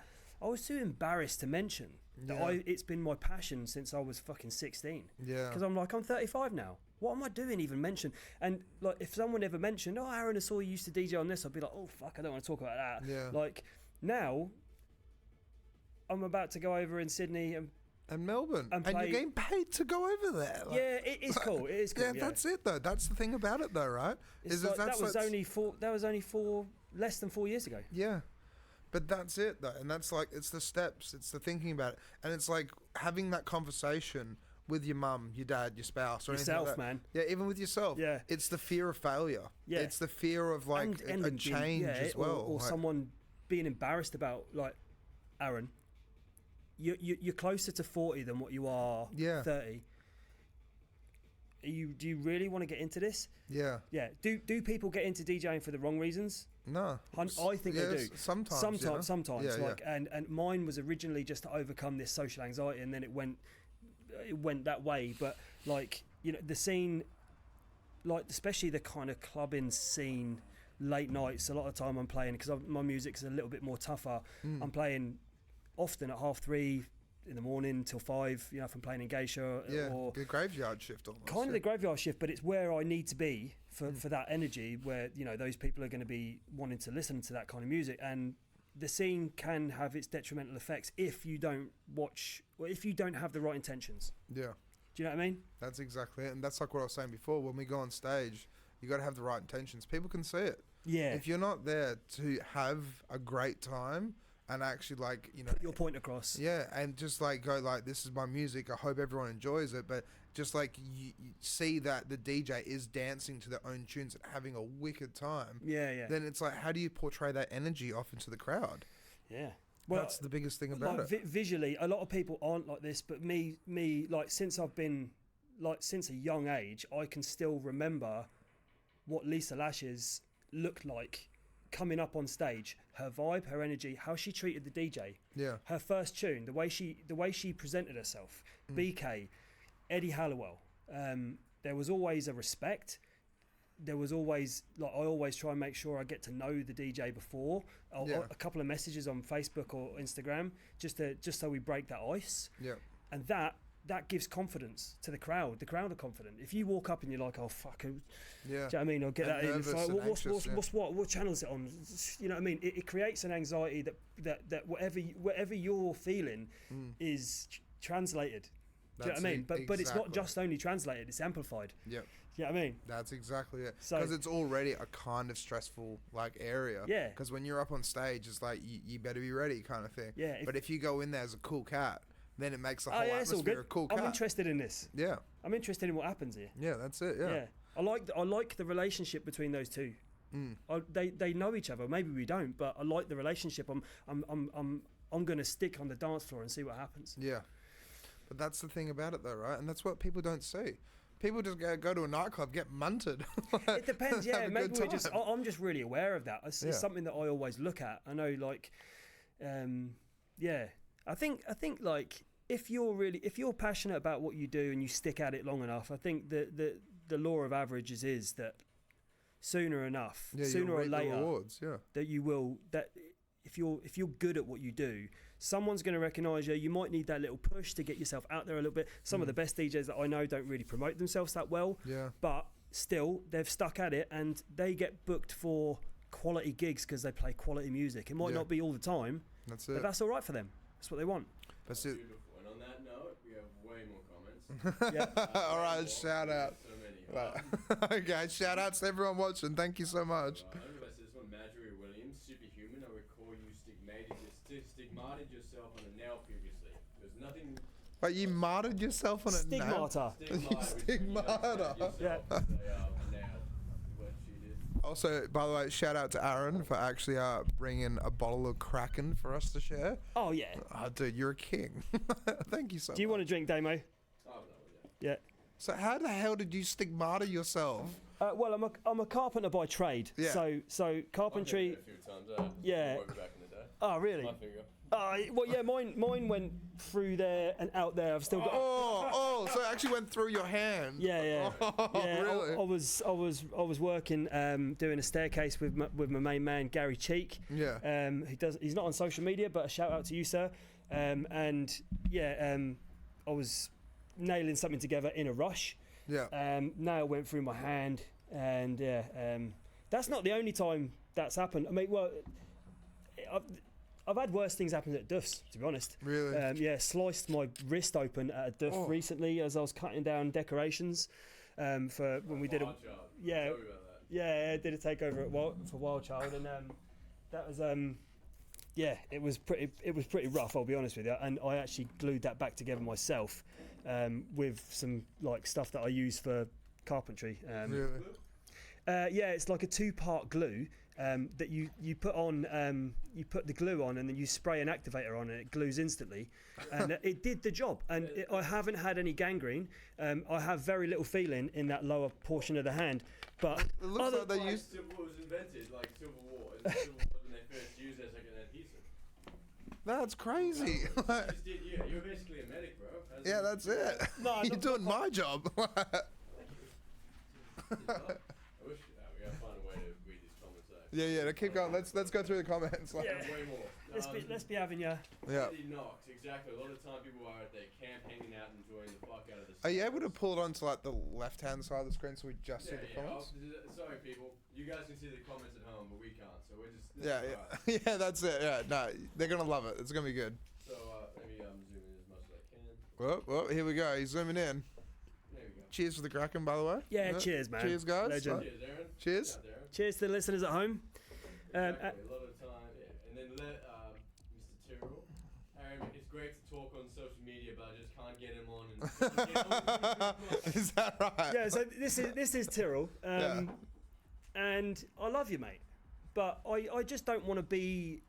I don't want to be around you in social settings. We'll leave that to social media where there's no ego, where we can just talk. I don't like the whole thing that goes on when we see each other, and I know you're the same. So we'll just continue to avoid each other at events, even though we'll have really deep conversations on Messenger.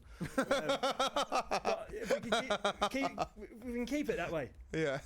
Oh, there you go. Mate, it's working for us. You know what I'm saying? If we start trying to change our relationship now, then having said that, I'm open to experimentation always.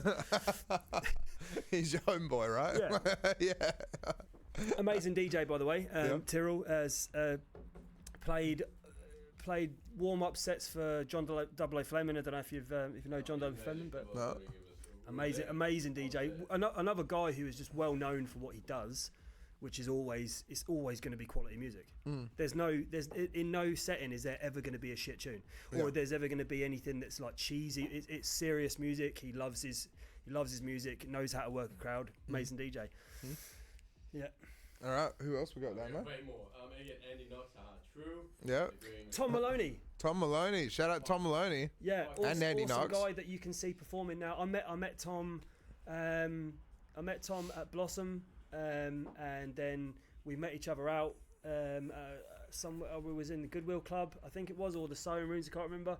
He's since learned how to do like fire performing and stuff, and now he's performing now at the biggest festivals here. I think probably even Blossom. I'm not 100% sure. He's at Blossom, yes. Yeah. That's crazy because like Firepoi looks just so crazy. Mate, shout out to Tom Maloney. This dude's progression has been, if it was like a chart, like a graph, it would have been 45 degrees. It just kept going up and up and up. From learning how to do what he does to like he's amazing what he does, and he's only been doing it probably a year and a half. I don't know, but That's if you get the chance, check out this guy's moves at Blossom because he's fucking amazing. And if you get a chance to actually talk to him in person, one of the nicest guys you'll ever meet, and his wife as well, amazing. Yeah, okay. I'll see him at Blossom. Yeah. All right. Yeah, still got huge. Here we go. Fuck yeah, the big man. Still got huge memories of hearing your sound for the first time in the bush. Big love ads. And live it, Martin. What's your? One day we'll actually spend time together chatting in real life. Not gonna happen. Andy Knox, not quite full human yet. Human loading, please wait. Oh yeah.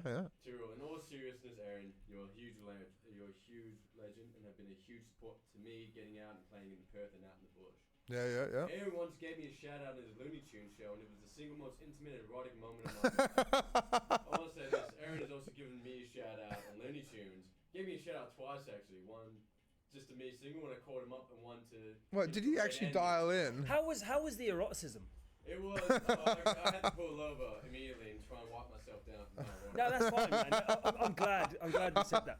Is that right? You had to wipe yourself down. It's how I check myself. Like, it's just like he actually answered on the radio. Yeah. Oh shit! Better pull over. Oh. Yeah, there's a different voice that I use for the radio, and it's definitely. It's like the woman from the Warriors. You watch the Warriors? Oh yeah. Oh. Oh, you got to check that out. The woman on the radio. The woman. I will now. Yeah. Sure, it sounds just like you. Yeah, The Warriors is a classic film. Warriors? Yeah, The Warriors. Oh, I remember that. Yeah, Warriors, yeah. From the... when she goes, it's open season and all suckerheads. Is that one? yeah, that's it. Yeah. I remember The Warriors, yeah. Well, yeah, I think subconsciously it's who I've always modelled my radio voice on, without even knowing it. I think I'm gonna watch that tonight. I haven't seen that in years. I played a video game. Shout out to one of the best... Sorry, I know we're deviating here, but we're going to talk about the... the fighting video game, yeah. No, where is it? Yeah, Rockstar 2005. Oh, so there's actually a computer game. Yeah, it was. Yeah. It was one of the best computer games, like one of the best movie video games. Period. But definitely like a classic. So the game was after the film. Oh, yeah. obviously. Yeah. it was Yeah, so the movie was in 1965 or something. Nah, not that No, old, man. wait, It what would is have been 80s. No? 80s? When was it? It was 1980. Oh, yeah, 79. 70s. Shit, man. But then the novel was 1965. Yeah, yeah. All Europe. And yeah, the video game itself is All right. judging by like these. Yeah, these reviews, yeah. Anyway. Yeah, all right, back to the comments. We're just doing a review on a video game right here. And Joe agrees with you, Aaron. He does love a cup of tea. Yeah. And Shanis, Yes. Kiddo, Hello. with us. Yes, they do. Kieran Dibb, there seems to be a taboo with age in the DJ scene in Australia. It's much more accepted in the UK for some reason. Yeah. Andy Halliwell is such a champ. Eddie He is. Halliwell. All right, who's this? Like, Oh, he's basically probably one of my idols, really. yeah, because you mentioned it before. Yeah. Yeah. So But he's just I local suppose British. this is going to sound really shit what I'm going to say, Mm. but I suppose why I'm not that impressed with a lot of DJs is because of this man. Really? Yeah. Yeah. I thought you were going to talk shit about Eddie Halliwell. I'm not going to talk shit Well, about him, but- 227,000 but followers. Like, the era that I started to listen to this kind of stuff, and when I learned about how to entertain a crowd, no, send it. I'm sure Eddie Halliwell really cares. Yeah. Yeah, that's it. He will now. Yeah. R&M is a big fan. But this is a guy. This is a prime example of a guy. He's one of the only DJs that I know of that can and still, like, do what he does, and he's never been known for producing music. Yeah. He's a DJ. So he's just a DJ, no producing or He anything. did produce music for a while, Yeah. but that was not in his heyday. That's not an era of his DJing career that would have been regarded as anything that anyone. I wouldn't even say that anyone ever plays those tunes, but I know that whether he produced them or not, I'm not 100% sure. Yeah. But what he does is entertainment. Yeah. And honestly, like now that with the CDJs with Ableton and what I'm able to do with the editing, I've been DJing for a long time, but only now in the last couple of years, and especially in the last 6 months, have I been able to do what I've wanted to do my whole career in DJing. Yeah, in okay. terms of like the technical element of what I do. So anyone that hasn't seen me play for a couple of years, hopefully if you see me play, the next time we're playing in Perth will be Earth Dance, Yeah. which is next weekend, and then one of the sets that I will always put the most amount of effort into is my set of Blossom, which is in 2 weeks' time. Yep. Hopefully you can see that there is a seriously technical and live element to what I'm doing. So Yeah. it's really fucking Can we exciting. actually pull up Blossom as well? Yeah, so, yeah. so you're going for the full. Earth Dance? I've heard about Earth Dance quite a lot. It was, I'm fairly certain the creator of this died from. Wait, no. So I'm thinking of a different show. I'm thinking about a Psytrance festival from Melbourne. Okay. Well, no. Earth Dance is a global event. Oh, it's a global event. Okay. Yeah. So the Earth Dance that you're seeing here, which is next weekend, Yeah. which is an invite-only event, by the way. If you want to access that, get in contact with myself or someone else who's playing there. Yeah. It's a very, very close-knit party. It's very family-orientated. It's a charity event. Yep. It's going to be in an amazing location. We've got Lena Avaxa from Brisbane, who's coming over as a headliner for the event. Who's an amazing musician. Had her on Looney Tunes last year, and a whole host of other amazing DJs. Craig TT, Raymond James, May. May Z, or Maze, sorry, his DJ name, and just a whole host of amazing DJs. But it's one of those kind of very close-knit parties. If you want to get involved in it, you have to contact someone who's in the know and just hit them up and get an invite. So what is Earth Dance then? Earth Dance is it like global, but it's all on the same weekend? yeah. There's like a prayer for peace that gets done. That's on the Sunday. Yeah. It's very family orientated. Yeah, So I'm going to be taking my little boy to that whole weekend. Very cool. There's going to be bouncy castle there. Has he watched you DJ before? Yeah. Yeah. And what does he think? Yeah, he's a bit kind of. He's a bit blasé about the whole thing, really. Yeah, he's just like, Dad's playing music to all these people. He's probably a bit bored. He's probably a bit bored of it now. Like, here we go again. Yeah. He's giving me a shout on Looney Tunes again. Well, yeah. I mean, he's an individual. Yeah.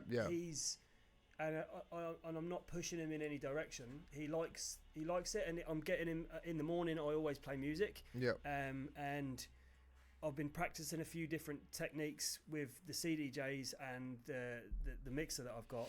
Yeah. And he's interested in the actual live element of that more than he is the music. So he's starting to. I know that he likes the technical element of things. That's cool. Yeah. So the actual songs that I'm playing, like recently I've been playing. I just played some stuff in the morning for us, for me and him, and he was like, really like that, Dad. He's like, and he wouldn't say it if he didn't mean it. Yeah. You know, and I know when he enjoys it, and there's certain. I'm starting to know that me and him have got a similar, like whatever genre it is that you're going to play. There's an energy in the music that you like. I might play house music or tech house. Very, very rarely I'll get asked to play tech house. There's probably only one crew that I'll play tech house for. That's the Perth House Project, who my mate Danielle shout out Duchess. Duchesne, the Duchess, she runs. They're probably the only crew that I'll play tech house for. But even in that, the element and the energy of that music is the same. Yeah. Do you know what I mean? There's an element of that, what you love. It's like people who love really hard techno. They're obviously looking for a different kind of release of their music than what I'm looking for. Because even though I play techno, my style is a lot more energetic and uplifting, rather than like a heavy, cathartic release of music. Yeah. Do you know what I mean? So I know that whatever Henry, my 6-year-old son, is looking for, he likes the same shit as me. That's pretty cool. Yeah. But also, you're a big influencer on him almost as well. Yeah. But at the same time though, is he can still make his mind up for what he does like and what he doesn't like. He's actually me and his mum enrolled him in the rock school. Oh really? Okay. So he's really enjoying that. Yeah, that's awesome. Playing on the drums. He likes the drums the best. Yeah. That's very cool. It's the one in it's on Jersey Street in Wembley. Okay. Yeah.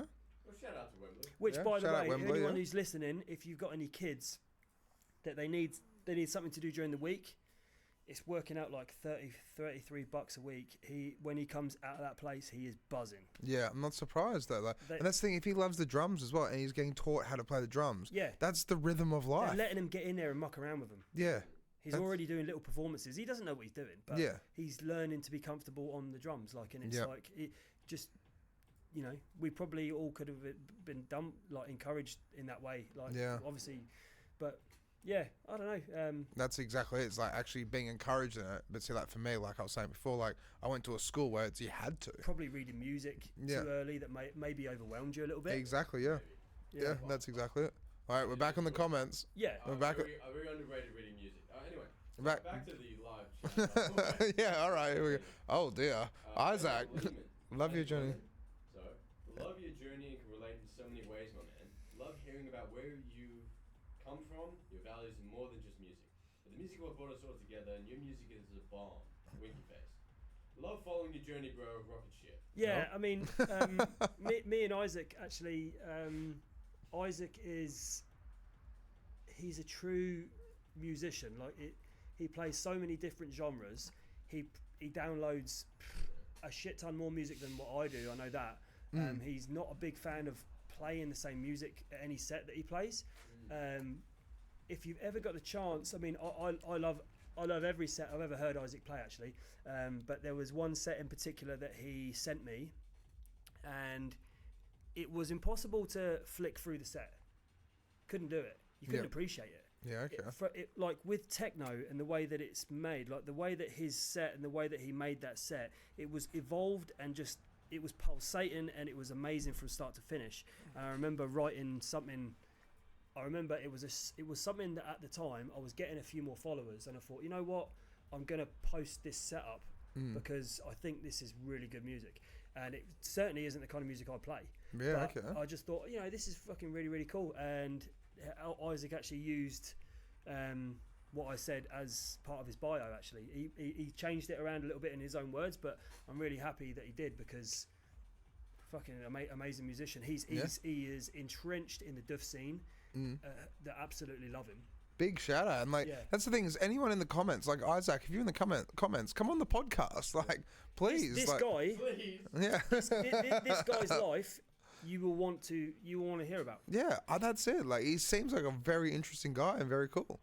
So if you're still in the chat, if I'm being totally honest, anybody here that's like Tyrrell. Yeah. What a fucking amazing dude. Even this Levitt guy. Tom, the guy, Tom Maloney, the guy who... Yeah. This guy is a school teacher. Yeah, okay. He's one of the... School teacher, but for music, or I would want my fucking kids to be taught by this man. Yeah, okay. Like, fucking cool guy. There's another guy, Gooballs, Emmett, who's a friend of mine who's a teacher, and it's just like... The conversations I've had with these people are like, these guys will change... their next generations. That's great though as well. Amazing, man. Yeah, that's awesome. I happen to know these people because that's the thing, is like they've got the passion for it, and they're willing to teach it and teach their passion onto younger students basically, and to give them the passion, to give them a direction, to give them an opportunity for them to actually chase their dreams almost. Like 100%. Yeah, that's it. And like music is such a powerful tool. Yeah, such a powerful tool. It is, man. So with it, like you get a platform. It's like when I first started, the thing that first wanted me to start DJing, it wasn't just the music. It was only when I watched that video and I learned a little bit about the personalities involved. Yeah. And why this DJ was a hard house DJ, and he dropped all that and he wanted to, I want to play techno now. Yeah. And it was that made me, once I actually learned about the personalities involved, that's when I got the passion for it. It wasn't just the music. I had to learn a little bit more. So as often as I can, I've gone through many different, as anyone would, like many different mental health, or I try and call it mental fitness.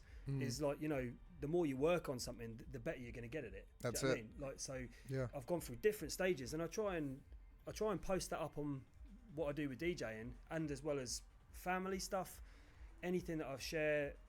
Like I'm a big promoter on like men's mental health, obviously mental health in general, but my field is obviously, I've got a bigger sphere of influence working with guys, and I like to give everybody the broader spectrum, and with whatever you're doing, that's going to be better. It's going to be better. Yeah, you're actually going to build your profile bit bigger and better. That's it's exactly. It's going to be more than just the music, because it's always more than the music. Yeah, that's it.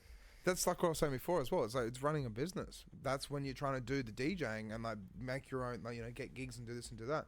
But when you're actually there in the scene and you're there hanging out prior to the gig or whatever else it is, it's more than just the music. Yeah. It's camaraderie. It's hanging out. It's being mates with everyone. It's having a good time. It's giving it an atmosphere. Yeah. That's the thing about it.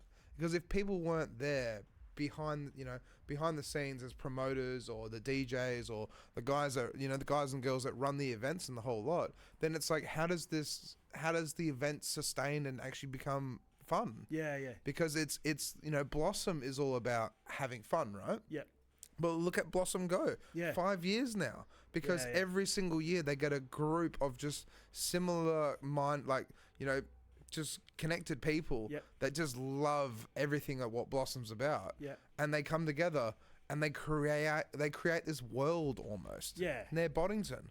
That's the thing, is like when you go to Blossom's different to Mad Hatters. Blossom is different from, Rain Dance or anything like that. But all these different events, all these different things, right? Has the same love. They do, yeah. The same ethos. One thing that I've found, and in my head, it seems to be true that whatever the people that run these events, who actually have put their heart and soul into them, the end product is actually just an expanded image of their personalities. Yeah. Do you know what I mean? Yeah. Like you've got the Mad Hatters, you've got Lockie and Milan who run the Mad Hatters.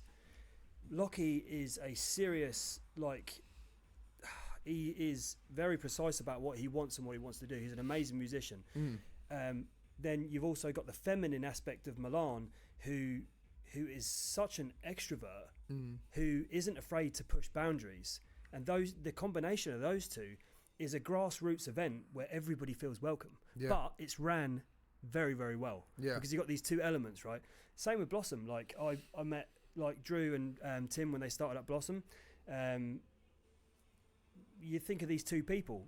There is on one side you've got precision programming, and the other side you've got a love for music that is from early ages in his bones, and huge creativity, and both of them are so liberal people. That's why Blossom is the way it is.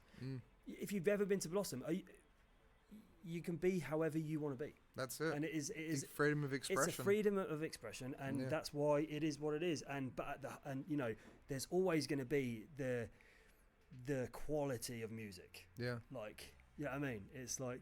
But see, that's the same thing with a pub or a bar as well. It's like, you know, like I always say, it's like if you go to a bar, what's the like? This is what justifies what a bar is: the atmosphere, the people there, the staff. What are the prices? What's the place look like? What's the music like? Right? Like all these 6 different things, like they're the core pillars that hold this whole thing up. But in saying that, it's the same thing with festivals. It's the exact same thing with festivals, events, Blossom, all these every single thing. Like they have similar pillars almost. Yeah. And it's like what Damo said. It's the ethos. It's the whole idea of like if one pillar fails, then you got 5 other pillars that can hold the place up. Mm-hmm.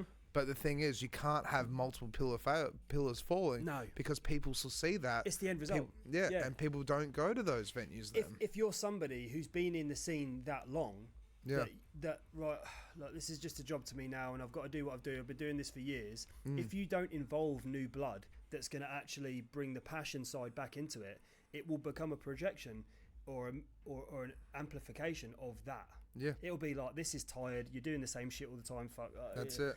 And you got to keep it dynamic. You got to keep it on its toes. Have to. If you don't get them right people involved. Yeah. If you're not that person you don't inject that into it, and you're getting bored of it. Like, yeah. It's like Tim.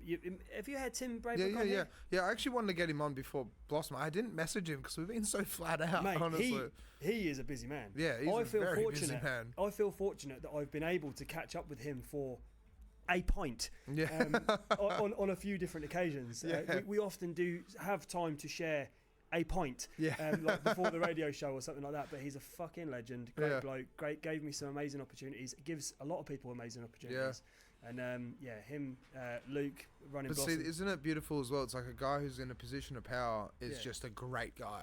It's just a good guy willing to help out. And it's like, you know how like you see with corporations and you have things like Rio Tinto or BHP? Yeah. They're all just fixated on money. They do these things just to get money in the doors because they're, you know, mining companies and stuff like that. Well, but then you have things like festivals.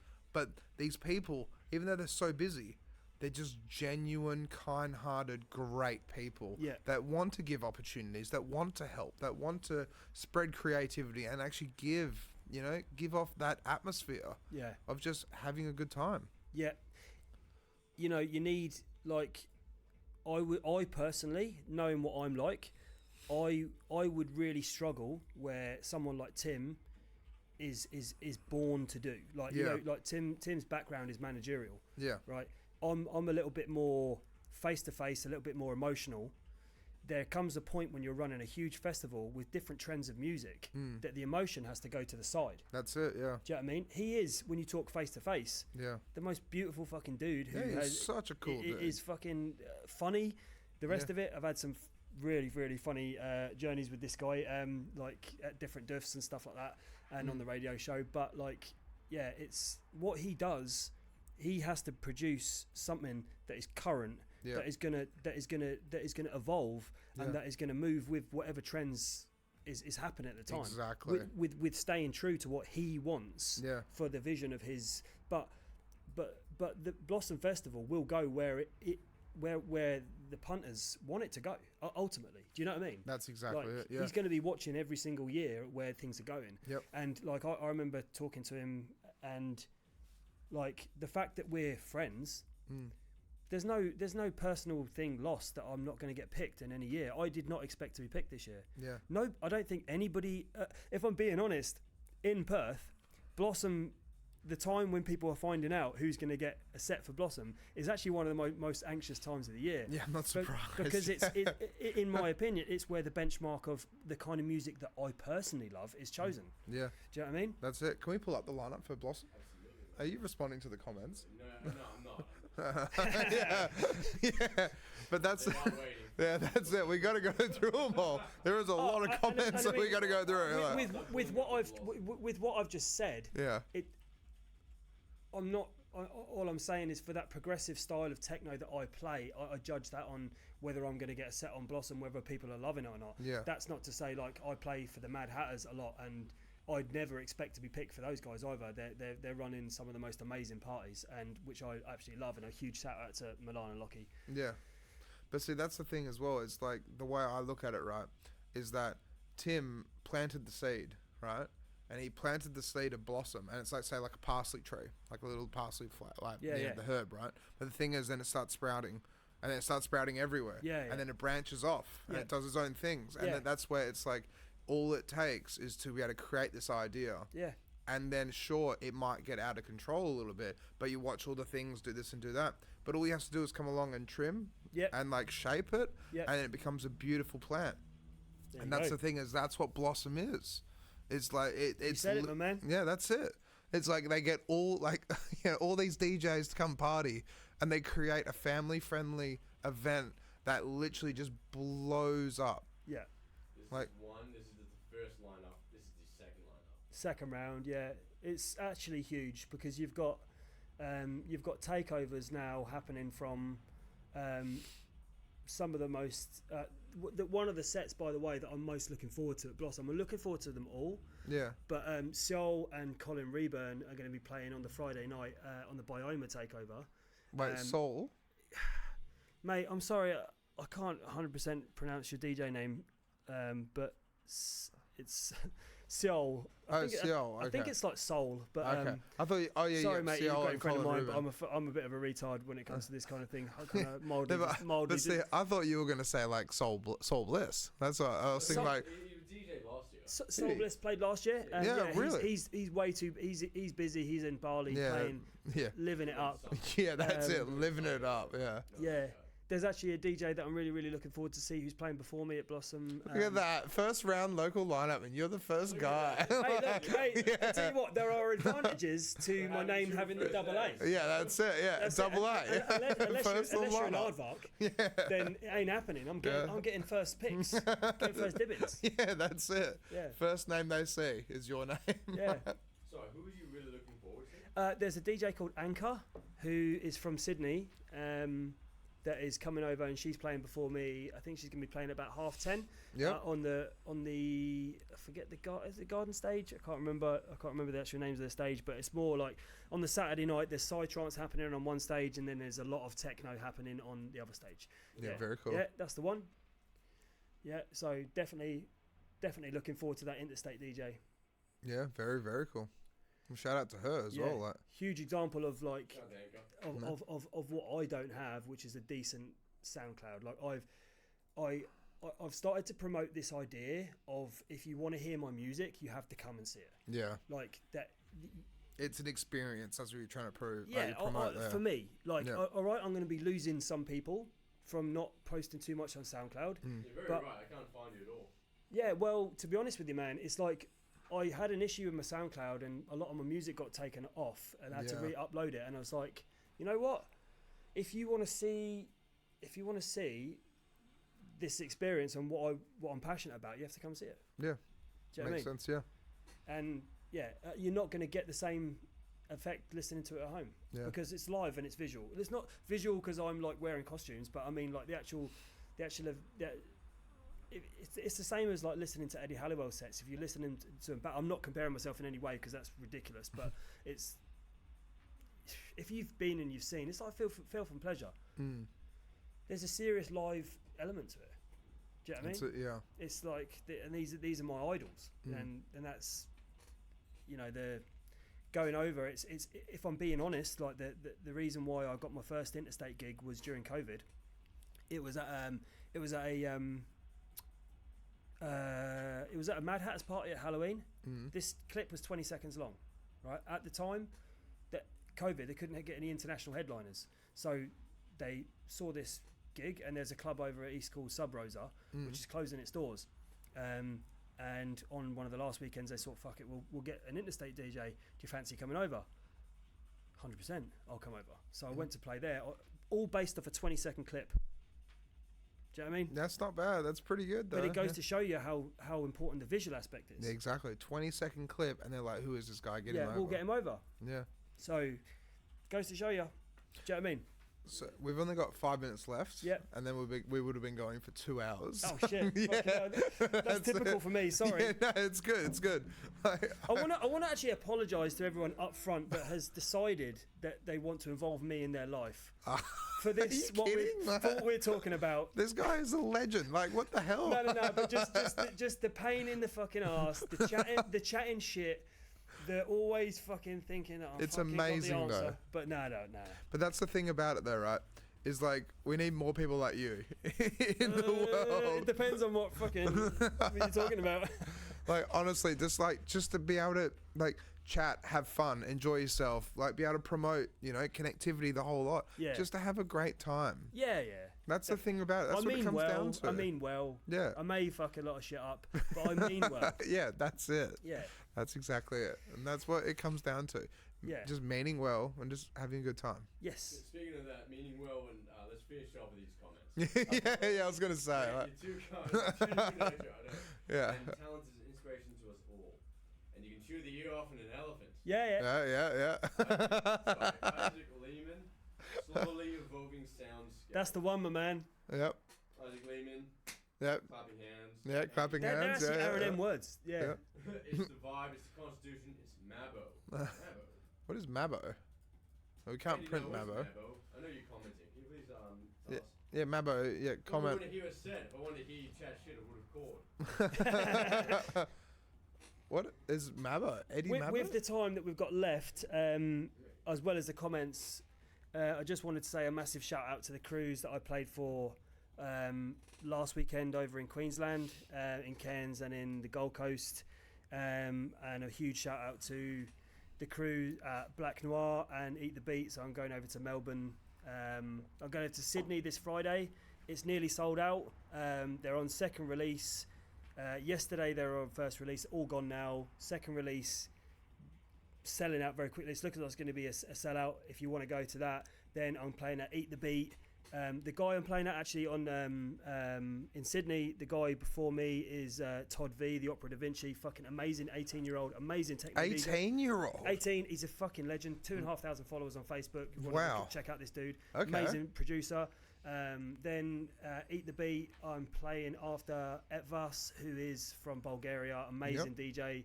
And then Andrea Godalpi is playing back-to-back with Gav Whitehouse after me for a 2-hour set. And these guys, in the realm of what they do at that club, are fucking legends. And I can't wait to be sandwiched in between those guys. That's awesome. That's really Eat cool. the Beat is kind of is somewhere that I've wanted to play for a while. And yeah, the way this happened was a bit random, but I've had a great reception for these guys. If you want to see that, I'll be playing, I think, from 1 until 2 if you're in Melbourne. And yeah, absolutely fucking buzzing for that. No, that's really cool. That's very cool. As well as the other festivals and stuff that are coming up. Can't wait. Thanks for everyone that commented and stuff and give me a bit of banter. Yeah, that's amazing though.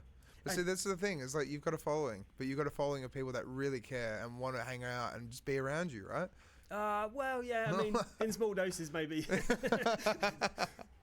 just want to chat with you online. Yeah, yeah, that's it. Just online, yeah, not face to face. Yeah, that's too it. much. Yeah, deep conversations online. Yeah. Shout out to Lucid Moon Creative. Yep.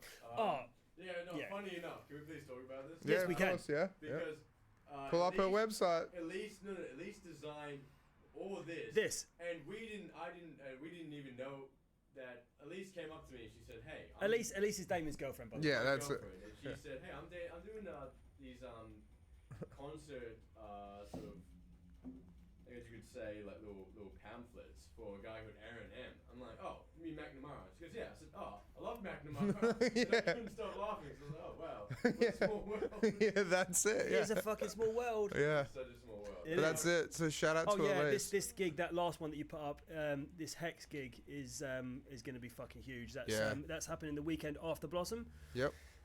which is huge. These guys, if you've seen a lot of these videos on boiler room sets of guys with their shirts off and tattooed, playing hard fucking techno, this is it.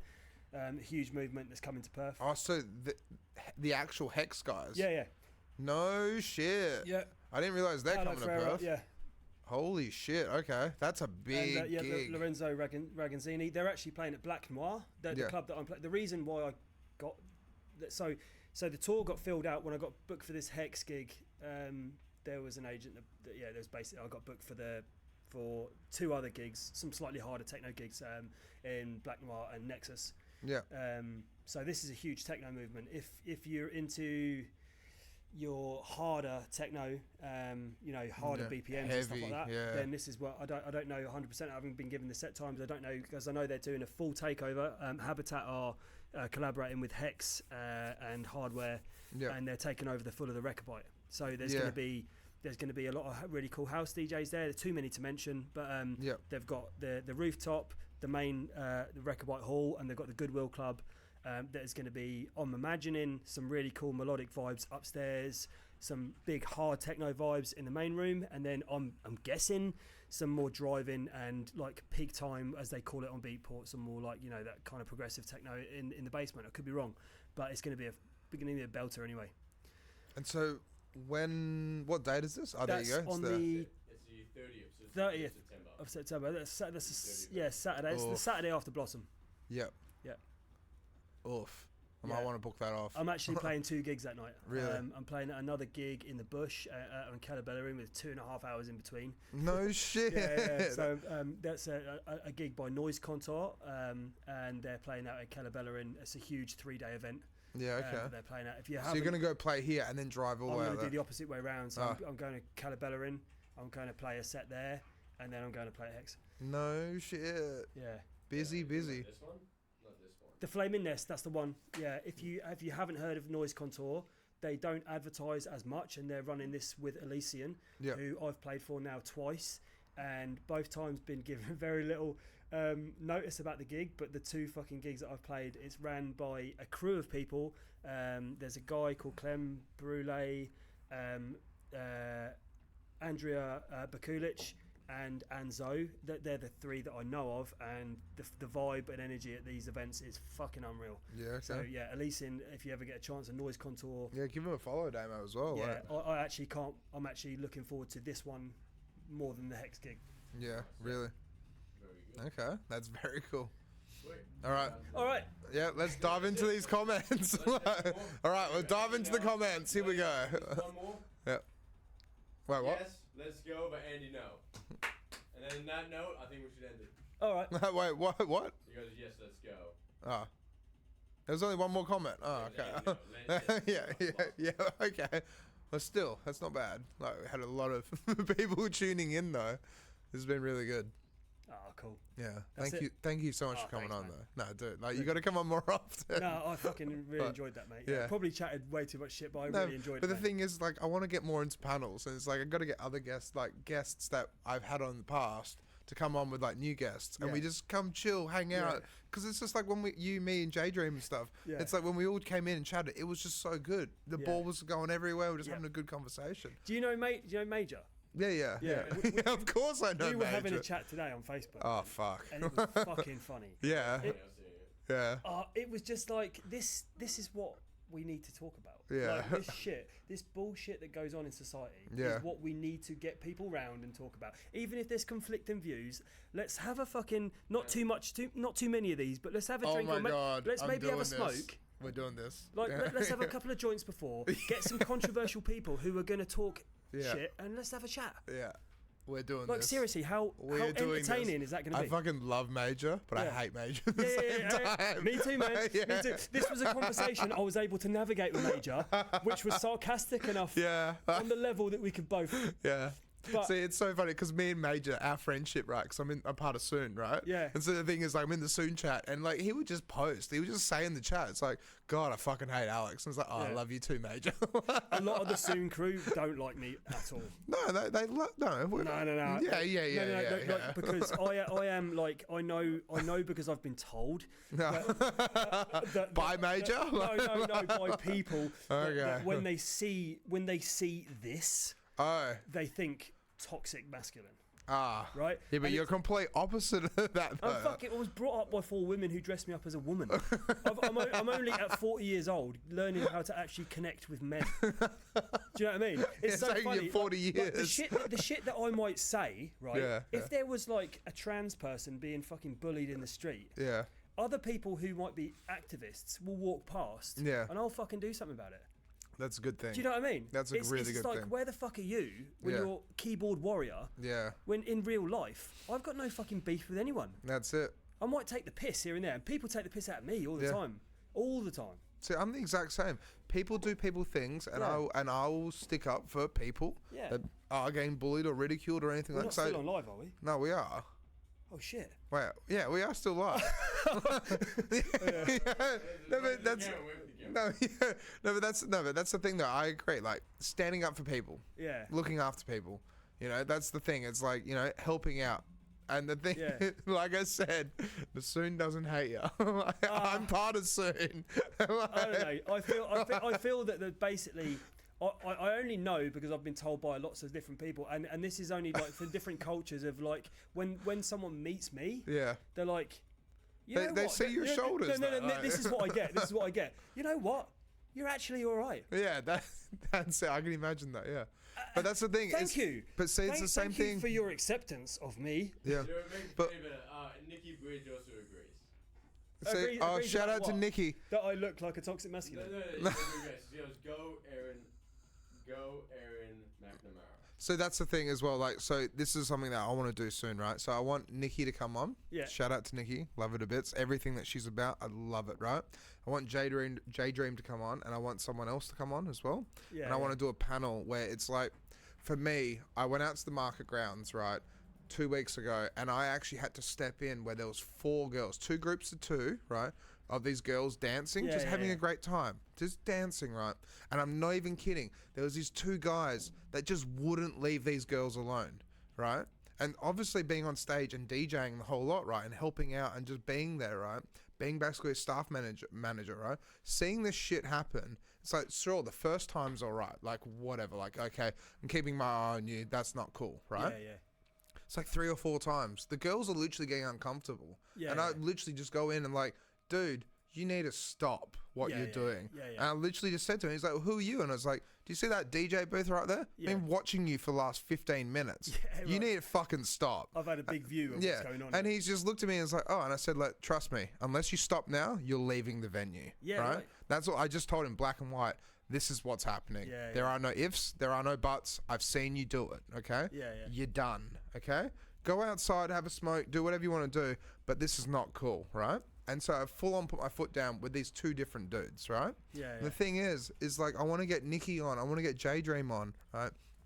And I want to get someone else on to try and talk about promoting safer places. Yeah, This yeah. is why like I love Nikki so much, because she's creating events for girls to feel safe. Yeah, yeah. But it's like this conversation that I had like the other night where it's like girls just go out and want to have fun and just go have a dance. But sure, they might put something, you know, sexy, revealing, whatever else it is on, right? But it doesn't entitle the guy in a dance floor to go and grab her ass cheeks. It doesn't. No. It doesn't entitle that. It doesn't entitle that. But with everything we do as human beings, right? Yeah. With everything we do, I'm the strong believer that it has like Every it action has it has a reaction. repercussions. And Yeah. can you guarantee that there ain't going to be no sleazy cunts at a club? Yeah. No, you can't. You can't. No. And the analogy that I kind of give is this, right? And they're like, just because I think that people are very selective about who does what, and if I was to go out wearing certain stuff, I mean, that would attract certain people, Yeah.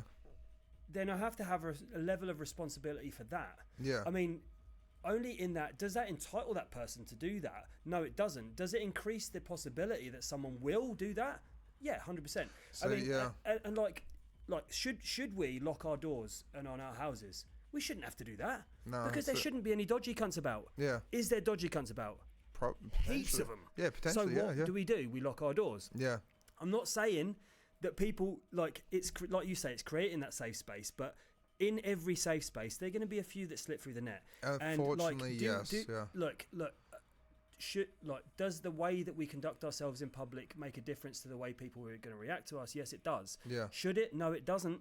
But it's a touchy subject that I think a few people need to get around and talk about. That's it, and that's what I want. I want to dive into the psychology behind it, because sometimes it could be, maybe I don't know, like for attention, or it could be like a breakup, and then she's going out wanting to have a fun night, and she wants to look really good, or who knows? But he or she doing whatever needs to be able to police their shit. Exactly. Right. And that's exactly it. And I'm going to give you an example, right, of something that I think is not fucking cool.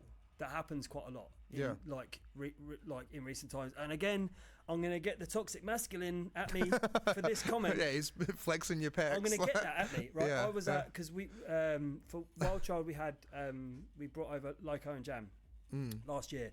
So myself and Lloyd from Lyco and Jam, I didn't have much time to show him around, but in the time that I did have, we went to the Aviary in Perth. So we went to the Aviary, and I was helping set up the event at the time. I don't ever wear singlets, because I've gotten to the age where I don't actually feel that I actually need to wear a singlet or look good in a singlet. But I was working on the event and building the set, myself and Neve Sweeney, co-founder of Wild Child, absolute massive shout out to you. Got to the door, and the bouncer said this was in the afternoon, and the bouncer said, no, sorry mate, you can't come in. Yeah. I was like, oh, okay. Is there a reason why I can't come in? No, just not today. And I looked at Lloyd and was just like, we're only going to go for an afternoon drink, right? 12 in the afternoon. Right. So at the same time that I wasn't allowed in, right, I asked him to explain, and he said, oh, look, mate, it's just the singlet. Yeah. Oh, okay. The singlet, no worries. It couldn't be more ironic. At the same time, two females walked in, which are wearing what I can only describe as lacy bras, lingerie, right? Yeah. Up they went. Yeah, how you going, girls? No worries. Up they went, up the stairs for a drink in the afternoon. But I wasn't allowed in. So then I asked the question, can I wear a bra today and get in? But see, this is why I want to discuss it, because and he was like, no, hold on a minute. And he's just like, just not today. And I was like, no, can I wear a bra? Or can they, if they wear singlets, are they allowed in? And they were like, look, mate, not today. And I spoke to some people about it, and the opinion was, look, I get my partner at the time that said, look, I agree with the bouncers, because statistically I would say that guys in singlets will start more fights. And I was like, okay, I would like to see the data on that. Yeah. And by the way, I would say that the less clothes you wear as a female, the more likely you are to have unprovoked attention from creepy fuckers, which the bouncers are going to need to deal with. That's it. But then that's the filter. It's like, why would the bouncer let creepy fuckers into the venue as well? But how do you know? Yeah, that's Excuse me, is there a scanner? Are you that's you, it. Sir, how do you know? Yeah. Are you a creepy fucker? Yeah, that's it. I have been known. Yeah. Tonight, I don't feel like it. Yeah, that's But I mean, I can't say for sure. Can't say for sure. Honest answer from patron A. Yeah, this is a bullshit situation. So basically, what we need to do is we need to be responsible for whatever we... And look, should you be able to wear whatever the fuck you want? 100%, you can wear whatever you want. Yeah. No one's going to stop you. That's it. You can't be told... I can't wear a singlet, by the way. Yeah. But that's it. But a girl can wear whatever the fuck she wants, and if she gets any unprovoked attention, she has no responsibility. But see, that's where this conversation gets deep, though. Because I'm already going to be getting some hate for what I'm saying. I want to. Anyway, I want to say that. No, they've been very lovely so far. Oh yeah, we got 40 comments now. Yeah. They need to go up a bit. So I've got more comments now for this than what I did for all the music. Nobody gave a shit that I had 12 years of mental health struggles.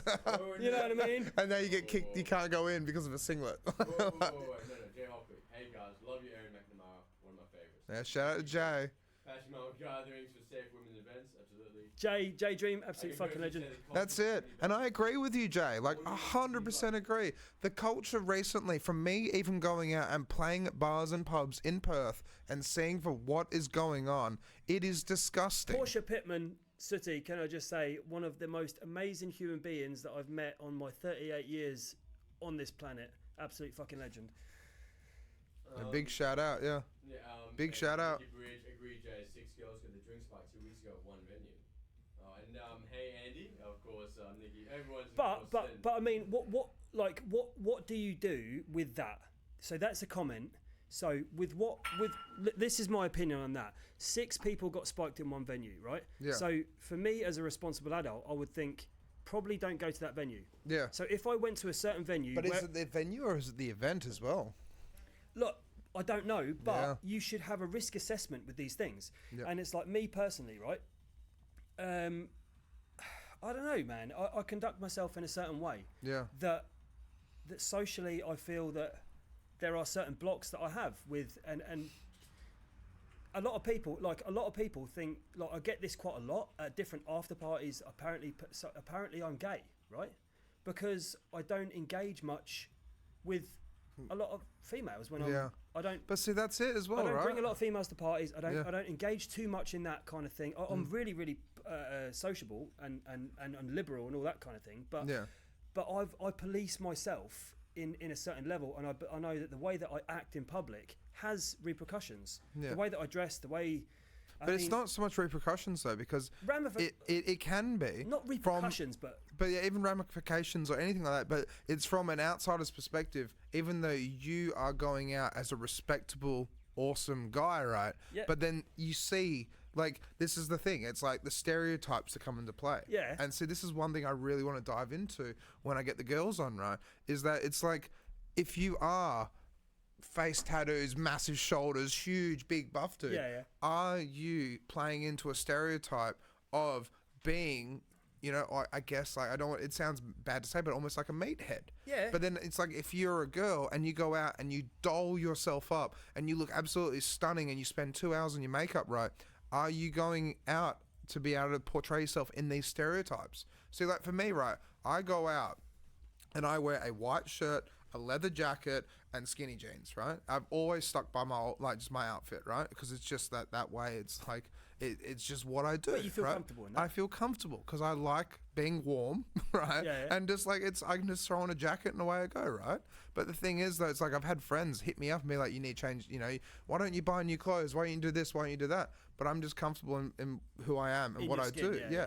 And then even if I go out and I interact and socialize with people and the whole lot, you know, I don't go and chase after girls. I always have this thing where it's like, if girls are interested in me, they'll come to me. Yeah. Right? Because it's a two-way street. It shouldn't be just like a guy going out and being like, oh, she's beautiful, I'm going to go and dance with her. It's like, well, it's like, hopefully we can meet at the bar and have a chat. Like, but I find all this shit is really selective. Yeah, right? It can be, yeah. There was a comment on Facebook that I saw from a friend on Facebook. Yeah. Who said that if you ever want to be looked at like a piece of meat, you should walk out in a mine site and look at all the people dressed as minions looking at you like you're a piece of meat. Yeah. First of all, you don't know these people that you're calling minions. Yeah. And second of all, if there are a load of fucking really hot, attractive males, you might fucking really like it. That's it. But they're selective because a lot of them might be middle-aged, divorcee fucking mining guys. Yeah. Who the fuck are you looking at me? But see, that's the psychology behind it as well, though, right? It's all selective. It's like people that go to the gyms wearing fuck all. It's like, I should be able to wear whatever I want. You don't look at me, but if he's a really fucking hot guy also wearing fuck all, that's okay. You can look. But see, that's what I want to dive into, though, because then it's like, if a girl goes to a nightclub, right, and then out of the 50 people at the nightclub, right, and then it's like 5 of them are David Beckhams, right? You know, absolutely just loaded, stunning, great guys, this and that. You can look. But then it's like, will she just like gaze at them almost? Like, so it's crazy because one thing that blew me away is the other day, my roommate, right, he went to the Vault nightclub, and when he went there, right, he went there with a friend of a friend, and this guy was jacked. This guy has, like, I saw the photos, and his muscles are like that. Like, this guy is like 22 years old and just jacked. Brick right? shithouse. Yeah, brick shithouse. But the thing is, what I found so baffling, I've never heard of this before, right, is that he's got a girlfriend of 3 years, right, and he loves her to bits. He doesn't want to break up with her or anything like that. He had girls track him down on Instagram, right, and message him for trying to get in his pants. Yeah. Right? So it's completely the opposite way around. Because usually, you get the seedy guys and the crazy guys, the creepy dudes that will literally track these girls down or find them and message them or, try and dance with them, this and that. But apparently he went home after the vault, right? And he had like 5 girls that had just hit on him the whole night. And sure, these girls were beautiful and stunning the whole lot. But then it's like, what the fuck's going on here? I've never heard of this before. Yeah, there's all sorts of psychology, but this guy... Yeah.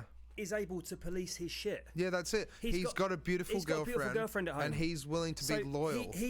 The way he looks, has effects on society as a whole. Okay, yeah. He's an attractive male.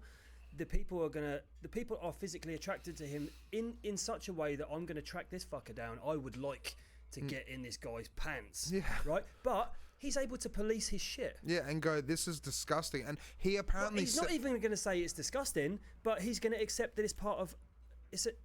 Part of him just looking good. Part of it's socially, part of it's biological. Yeah. Right? There's a biological thing that will attract females to this really strong-looking fucking dude. Yeah. But he's able to police his shit. If everybody... It's like... I'm going to give you an example, right? This is something... I don't know if we're still live or not, but... No, yeah, we're still live. But I'm going to give... We're still live. This is an example, right? This is a prime example of socially where shit is kind of going a little bit wrong, in my opinion. I was with my son. Since when I was 17, being a guy that like... don't know, had really wanted to prove myself. I was a bit of a nasty piece of work, which a lot of people probably wouldn't realise. But I was a bit of a nasty piece of work, very stubborn. I used to get in a lot of fights. When I was about 17, I moved to Ireland. Since 17, I haven't had any physical altercations at all. Yeah. This is the first time I've ever been close to it. Yeah. I was with my son in the Scarborough Amphitheatre. Yeah. With my ex-girlfriend's dog. Right? Yeah. Who's a really, really cute, scruffy little mongrel. Yeah. And we were there. I happened to just by chance meet a couple of the other mums of some of the kids that go to my son's school. So all of a sudden, this girl out of nowhere comes over to me and sits next to me. Quite an attractive female, unprovoked, came sit next to me. Straight away, I was kind of assessing the situation as to what's going on here. Yeah. Right? So started stroking the dog and was like, oh, how are you? Yeah, cool. Yeah, I saw you over there and I just wanted to come over and chat. And she was just chatting for a while. I don't usually get this kind of thing. And it just made you feel uncomfortable. Like, well, no, it didn't make me feel uncomfortable. I was kind of wondering what's going on here. So this is an area where I need to police my stuff. Yeah, that's right. It, yeah. And I'm like, okay, I'm wondering what's going on here. I'm going to have the conversation as if it was anyone, but I'm sensing there's something else going on here. Yeah. Which I was right. So she's like, oh, whereabouts are you from? She says, my boyfriend. And she was definitely flirting with me, man. Like, there's no doubt about it. I'm really shit at picking up signals in general. So but this girl was definitely flirting with me. Yeah. And I was like, oh, okay, yeah. She says, my boyfriend's from Manchester. I says, oh, cool. Is your boyfriend here? And she was like, oh, yeah, he is. And I was like, well, where is he? And she said, oh, he's sitting over there. So I made a point of turning over. Boyfriend was looking straight at me. So I was like, hey, mate. I made contact with him so that he knows I'm not being an arsehole. I'm policing my stuff. But what was she even doing, though? She was trying to make him jealous, right? So it escalated from there. Yeah. Right?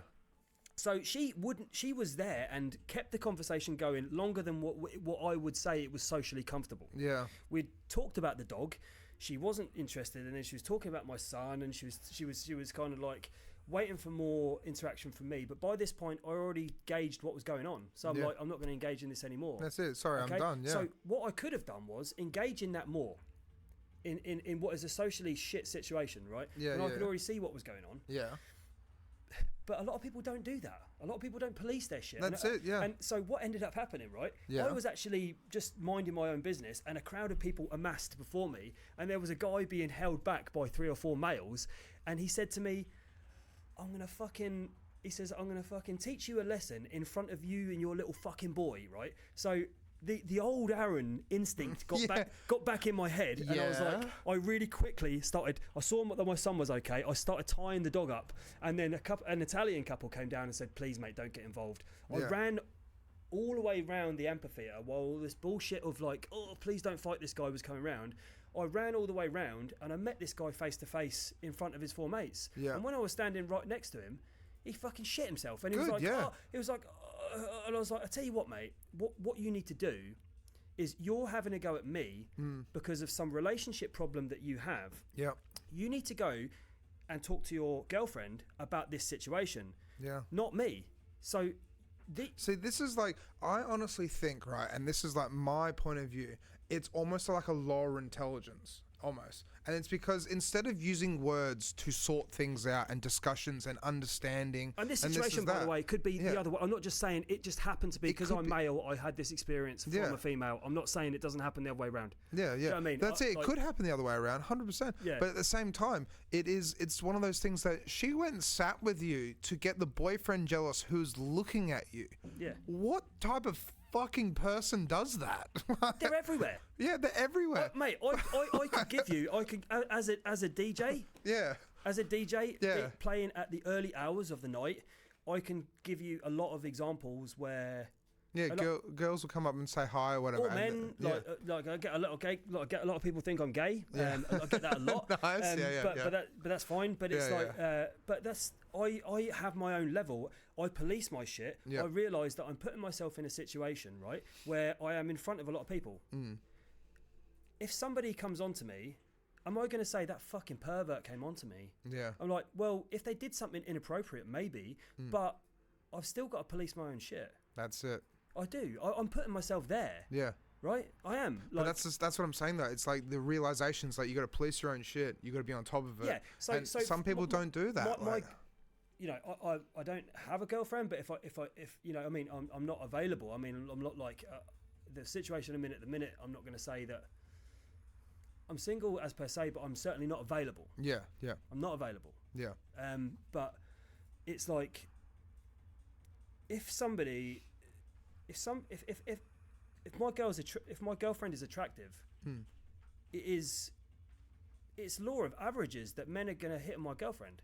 Yeah, but that's right? But so she has to be able to police her shit. Yeah. If in front of me, in my very own eyes, I know this guy and he's being disrespectful in front of me, that's a different story where I might need to maybe have a conversation with that person. But my partner needs to be able to police their own shit. Yeah. And if they can't police their own shit, that's an issue within the relationship to talk about. But see, this is a topic I wanted to talk about with the girls as well, where it's the idea of that if you go out, right, and you take your girlfriend with you and say, for example, we're DJing, right? We're on stage and we're DJing. She's hanging out with us and she goes and gets a drink, right?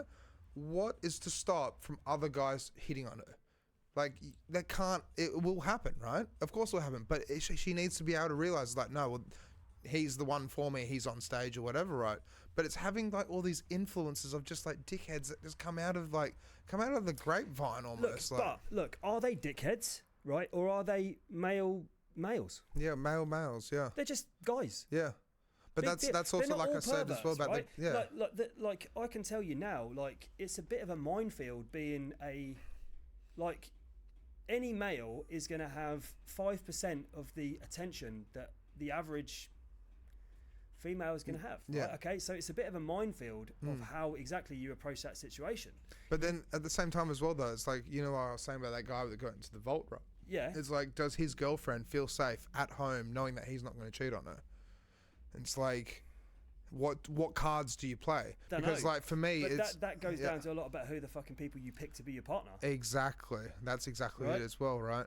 But then that's where it's like, you know, it's crazy just to look at just how society is in a way. Yeah. Like, because it's just like, for me, it's about the music. For you, it's about the music. There is a large group of us that all love the music and we go out and do what we do for the music.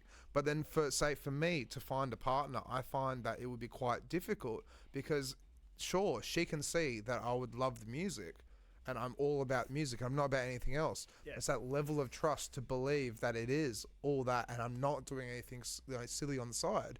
But at the same time, because it's hospitality, late nights, drinking, alcohol, this and that, it's like what is to stop that if some, you know, I guess, like insecurities and all the other stuff comes out to play, but the idea of is like, what happens if he goes out and meets some fucking 15 out of 10? What's to stop him from just dumping me for this 15 out of 10?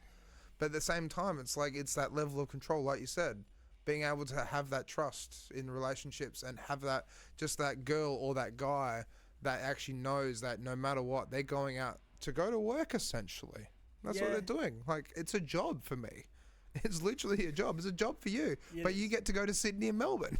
yeah. I mean, like, I think, like, I don't know, really. I do portray myself in such a way that I don't feel, and other people might be able to tell me this is right or wrong, I don't feel that I project an image that I'm energetically open for anything. Yeah. Right? That is not the case for a lot of people who are in relationships. They do not project the image that they are... They project the image that they are energetically open for fucking whatever because they want the attention. Yeah. This is nice. Do you know what I mean? And it's like, okay, it's all this...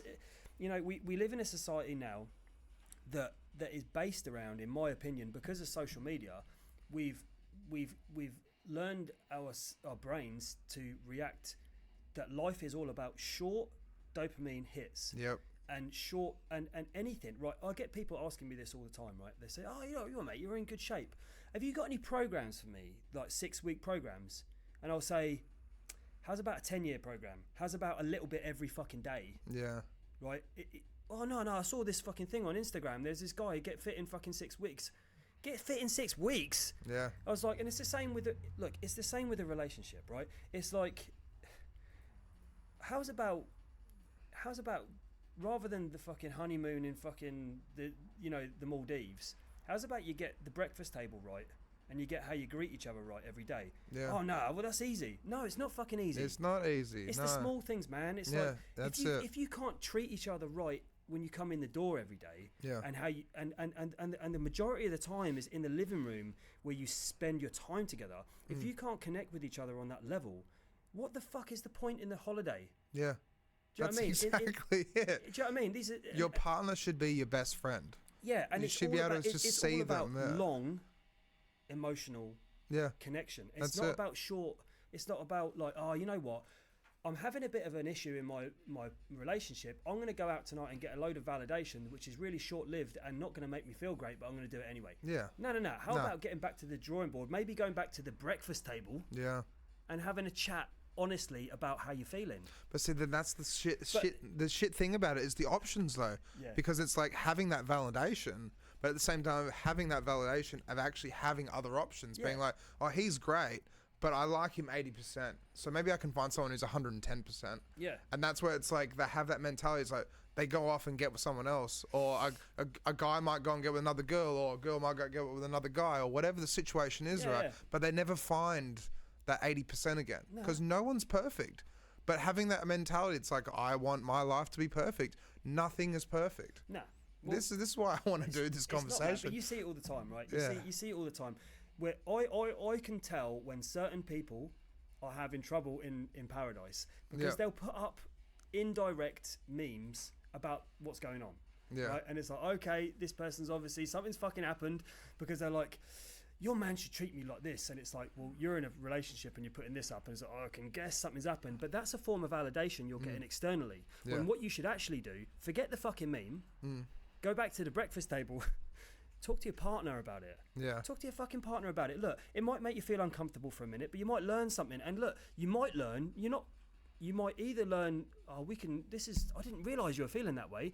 Or you might learn, maybe this ain't right. Yeah, that's not compatible, ultimately, it's searching for that validation externally through a huge medium that is social media or a nightclub is not the fucking way forward, man. And do you know what's funny? You know that word validation? I only think it's an issue. I only actually learnt about that word since it's been an issue in society.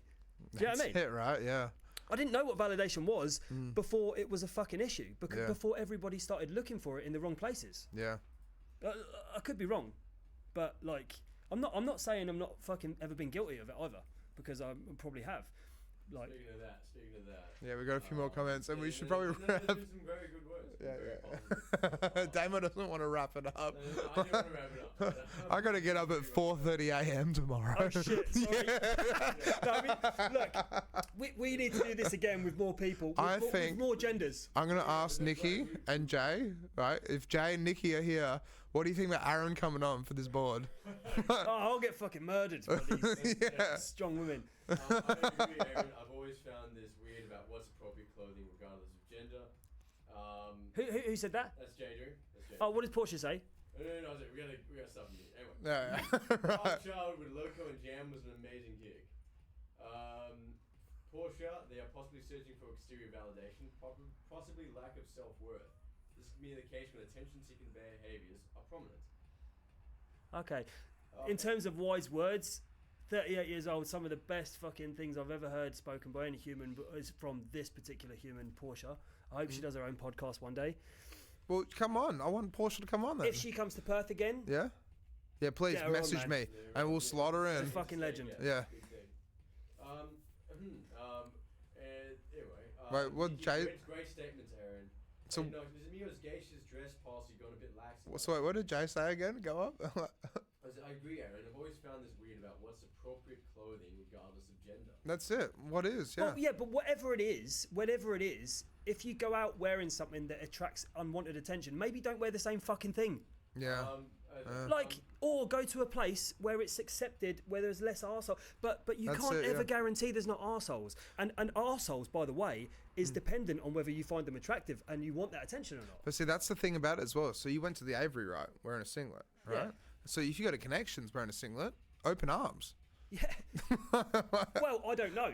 I don't know reckon about open that. arms. I like- would imagine if they saw this toxic masculine aura, they might be like, "No thanks, mate," because we're a Yeah. gay friendly. Like I have learned that even though I get hit on just as many guys as what I do girls, Yeah. I can accept that. I'll give you an example actually. I was one of the first bush stuffs that I ever went to. It was a really, really small bush stuff, and a couple of us had taken it upon ourselves to be kind of unauthorized security at this event. And there was one guy that came in, and I'll be fucking honest with you, I didn't like him. Yeah. Okay. Didn't even know who this guy was. Just bad vibes. Just or? didn't like him. Yeah. And I talked to my mate Murray at the time about it, and I was like, I don't fucking like this guy. And Something she's like, sus, what don't yeah. you like about him? And I was like, I don't know, I just like him. And she said to me, he looks exactly like you. I was like, no fucking way. So I analysed this. I analysed this dude, right? Yeah. And he was wearing a fucking, at the time, if you looked at my fucking wardrobe at the time, it was like Batman opening his fucking bat thing. And it was like white fucking V-neck t-shirts, right? Yeah. That was my fucking bat cave. Yeah. And he was wearing a tight fucking white t-shirt. He was pretty built, this guy. He had a tight fucking sides. He was wearing skinny jeans and some Converse. Yeah. And I'm like, you know what? I get it now. Yeah. I get it why people are judging me, because I didn't like it. And it was that what I didn't like was on a not prehistoric, but biological level. Yeah. That's a male interpreting a threat from a long time ago. Yep. I didn't even know this fucking dude. Do you know what I mean? But that's exactly it. It's one of those things. It's like presentation versus personality. Yeah. Personality of like, hey, that guy could have been a really cool guy in the whole lot. He ended up But being chucked out And did he? of a bush stuff, which Okay. I haven't seen very often, but he Yeah. was fucking gone. Okay. But, All right. Yeah. this guy was a cock. Yeah. But, well, hey, I don't know if he ended up being a cock, but on that particular night, he was. Yeah. But, like, he could be That's it. amazing now, but Yeah. yeah. But I'm just saying that on some level, I judged him. Yeah. When I would class myself as, look, people who know me will not say I'm not non-judgmental. I've got a lot of statements that I say, but I'm pretty liberal. Like, actually, do you know what I mean? I might say a lot of shit, but I'm pretty fucking liberal. Yeah. Do you know what I mean? Speaking That's of it. that, All right. Comment times. Andy, also hi Jay. All right. Yeah. Filthy. Fat and Filthy. Shout out to Fat and Filthy. You guys got to come on. Which fat and filthy? Which was the word? Which part? It was 23 minutes ago. Oh, shit. Hopefully, if they're still watching, like Fat and Filthy, do a shout out. I keep trying to say anything, but I keep. Huge shout out to Fat and Filthy. Playing at Filth and Pleasure. No, they're sorry, playing at Filth and Pleasure. They're playing at Blossom. Sorry. on this Saturday, a few hours before when I'm playing. They're playing Tech House. It's going to be amazing. Rich Rutter and Tim Jackson, fucking amazing duo. Yeah. All right. Jay Hockley, it's unbearable at times. And Jay Hockley, safeguarding on which I don't know either because it was again 23 minutes. Yeah, this is a while ago. We're gonna do a shout out for all the comments. Safeguarding my drinks are left to go and smoke and leave drinks unattended. I can't remember the context of that. Oh no, so that's when we were talking about like drink spiking, and that's the whole thing. Yeah. But that's the thing is like I do agree. It's like you have to I put my hand over my drink everywhere. I have my drink with me at all times. Like I don't leave my drink at the bar or do anything like that. I go and collect it. But some people will just leave it there unattended. So what if you could if that happened? So you've obviously noticed that there is certain risks attached with certain things. Yeah. If we can extrapolate that to everything we do socially and everything that you do, if something happens multiple occasions, you learn from it, then chicks going out wearing fuck all should know that they're going to get more unwanted attention from blokes. It doesn't mean that you don't go out wearing fuck all. Do whatever the fuck you want to do, but learn that you are going to be attracting more attention. But see, that's where like I did poker night last night, right? And a good friend of mine who was sitting next to me, right? We were talking about this, and he basically said like, even if a girl goes out and wears a hoodie and some tights, or like even some tracksuit pants, if she's a good-looking girl, she's gonna still get the male gaze. I call bullshit. Yeah? I call bullshit. The gays, but actually guys inviting themselves into that space, no. Yeah, that's true, yeah. No fucking way, man. Yeah, that's true, yeah, because she will be kind of left alone on the street, I do think, yeah. There is shit that I can wear personally that is going to make me look more like an aggressive, masculine meathead, right? And I dress in a certain way that clothes fit me, but I'd like to think I don't look like a total fucking meathead. Do you know what I mean? But I purposely don't because I'm kind of a larger guy. I've always like worked out. I don't add tattoos into the mix. Yeah. Because there's already enough going on here. Yeah, do you know what I mean? In terms of like what I'm putting off physically, I don't need tattoos to add more. I'm just saying this is my own personal thing. Yeah. Do you know what I mean? And it's like there is a way. If you've got a really fucking smoking hot body, it's smoking hot. Yeah. And there is a. Oh look, I'm probably going to get a lot of shit. And this is not saying you can go and wear whatever the fuck you want, but just know that if you wear less clothing in a nightclub, and people say to me all the time, they say, you know what, I can go out on the beach. People ain't pissed up looking to hook up with people on the beach. No, that's exactly it. Yeah, you're people right. Are pissed you're up right. at 3 a.m. Yeah. I've been that guy that wants to take someone home. Yeah. Right? If I'm fucking drunk, I'm not saying... not 100% of the time. But like, no. But if I am a drunk fucking bloke who really wants to get fucking laid, I'm going to be... I would say that that your eyes, if you're pissed up, will be more attracted to the guy that girls wearing fuck all because there's more flesh showing. It's actually a primal thing. People say it's a social thing. Yeah. It's biological. It's biological. Yeah. In my opinion, and a lot of this shit is. You talk about things being like like men being more masculine and men being more feminine. And he's like, holy fuck, he's still talking. Great question. Yeah, we're all party rockers here, by the way. Mate, we're only just getting fucking started. No. There's half a bottle of Kraken. I know, but in 15 minutes we'll be going for 3 hours. No. Oh, shit. This just keeps going, it's good. But I'm just like, I got to get up at 4:30 in the morning. We can wrap this up wherever we want. Yeah. All right, let's just keep reading through the comments, right? But I think like from when you scroll down, I think. They've been very good. No, but did Jay and Nikki say anything? Yeah, exactly. Look. The girl, what Portia says is exactly right. The girl, and I know by that she means the girl or the guy has to be strong enough in themselves to say no.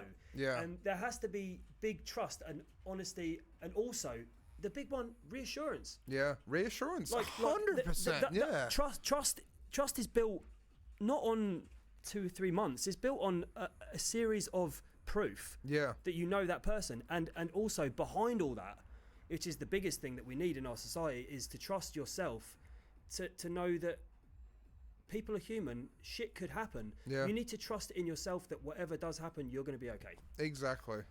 That's exactly it. Yeah. Right. You need the self-worth to know, look, and that doesn't mean that I think everyone's going to benefit from that. Do you know what I mean? To know that, look, if you do that to me, I'm going to be okay to walk away. Yeah. It's actually your loss. Because you were so insecure to give into that, I'm out. But see, that's why I was thinking the idea is like, imagine if you put these guys that do these disgusting things to these girls, right, and you put them in a gay club, and then gay guys will start pinching their bums and like walking up and dancing with them and stuff like that. Imagine how uncomfortable they would feel.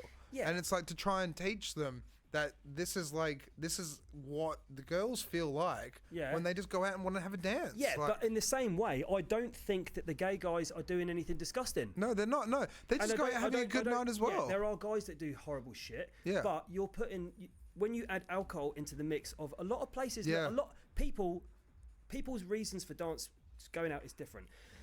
Mine and your reason for going out, I would imagine, is for the music. Some people go out purely to pick up. Yeah. You're putting yourself in that environment. Prepare yourself for it. Add alcohol to the mix. Prepare yourself even more. And then if certain things happen on a regular basis, you need to police that and think, either I'm not going to go there, I'm either not going to wear this kind of shit because last time this happened. Yeah. And it's like, well, he shouldn't do that. Well, you know what? Hitler shouldn't have fucking killed shitloads of fucking Jews, but he did. He did it, man. I'm just saying, like, it's fucking... I'm serious. Yeah, I know.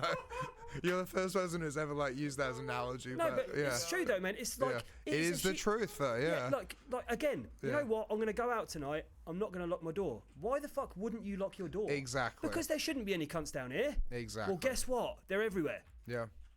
And, that's it. They will go into your property without you knowing, and they'll steal shit. Yep. So by the way, lock your door.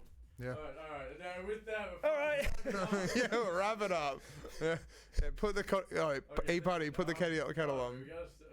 All right. I'm trying to read them. All right, let's read them. I'm no. I fucking love you to bits, honestly. Honestly, this has been great. Is it over? Yeah, no, not yet. We're still live. We'll read through the comments. We're ending it. This comes down to you repeating the same patterns. Not reflecting. You know what? But see, look, what absolutely love to join Aaron. So you're coming on. Well, shall we end the show on someone's comment that we think is really worthwhile? Wait, what? We're gonna try, but it will destroy the. We have to. Okay, we will. But see, look, you're coming on for the panel. Like, you're coming on for the panel. I want you to come on for you, me, Jay. Portia Pittman and certainly Nikki. should come on. Yeah, sure. She's a fucking legend, but I mean, if she's here. Yeah, but how often does she come over here? More often, I hope. Yeah. Well, this is something that needs to get discussed. This is something that I want to push forward with and to try and create safer places, because from what I see out and about, from what Jay sees at Connections where as well. is safety? It's here. Yeah, it's within man. itself. It's yeah. within, and you need to create that within yourself, and you need to be able to judge what is safe for you.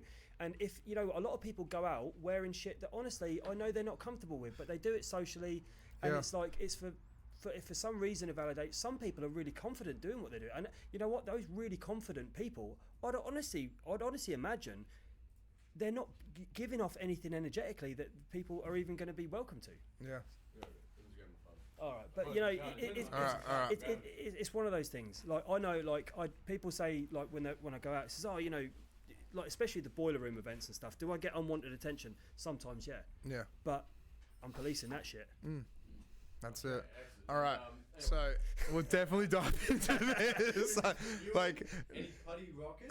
And yeah, no, we're all putty rockers here. More clothes is good too. More to the imagination. And Ewan, as if you would wrap up as soon as I tune in. This is getting spicy. Yeah, Ewan, this has been very spicy. I'll put the kettle on. By the way, Ewan is my roommate, so E-Putty's in the house tonight. He's a fucking legend. E-putty rockers are in the house tonight. Yeah. Portia, yes. Portia, we need safe spaces too. Yeah. And on that, we do. Yeah. Honestly, guys. Yeah, we've been going for like 2 hours and 50 minutes. 2 hours and 40 minutes. Yeah. Thank you so much, Aaron. Yeah, we got to wrap it up. I can't believe that we're talking about Major, and I was like, we still fucking. I don't even know Major. It's gonna be good. Like I think. Should he come on the panel? He should come on the panel. If Mage comes on the panel.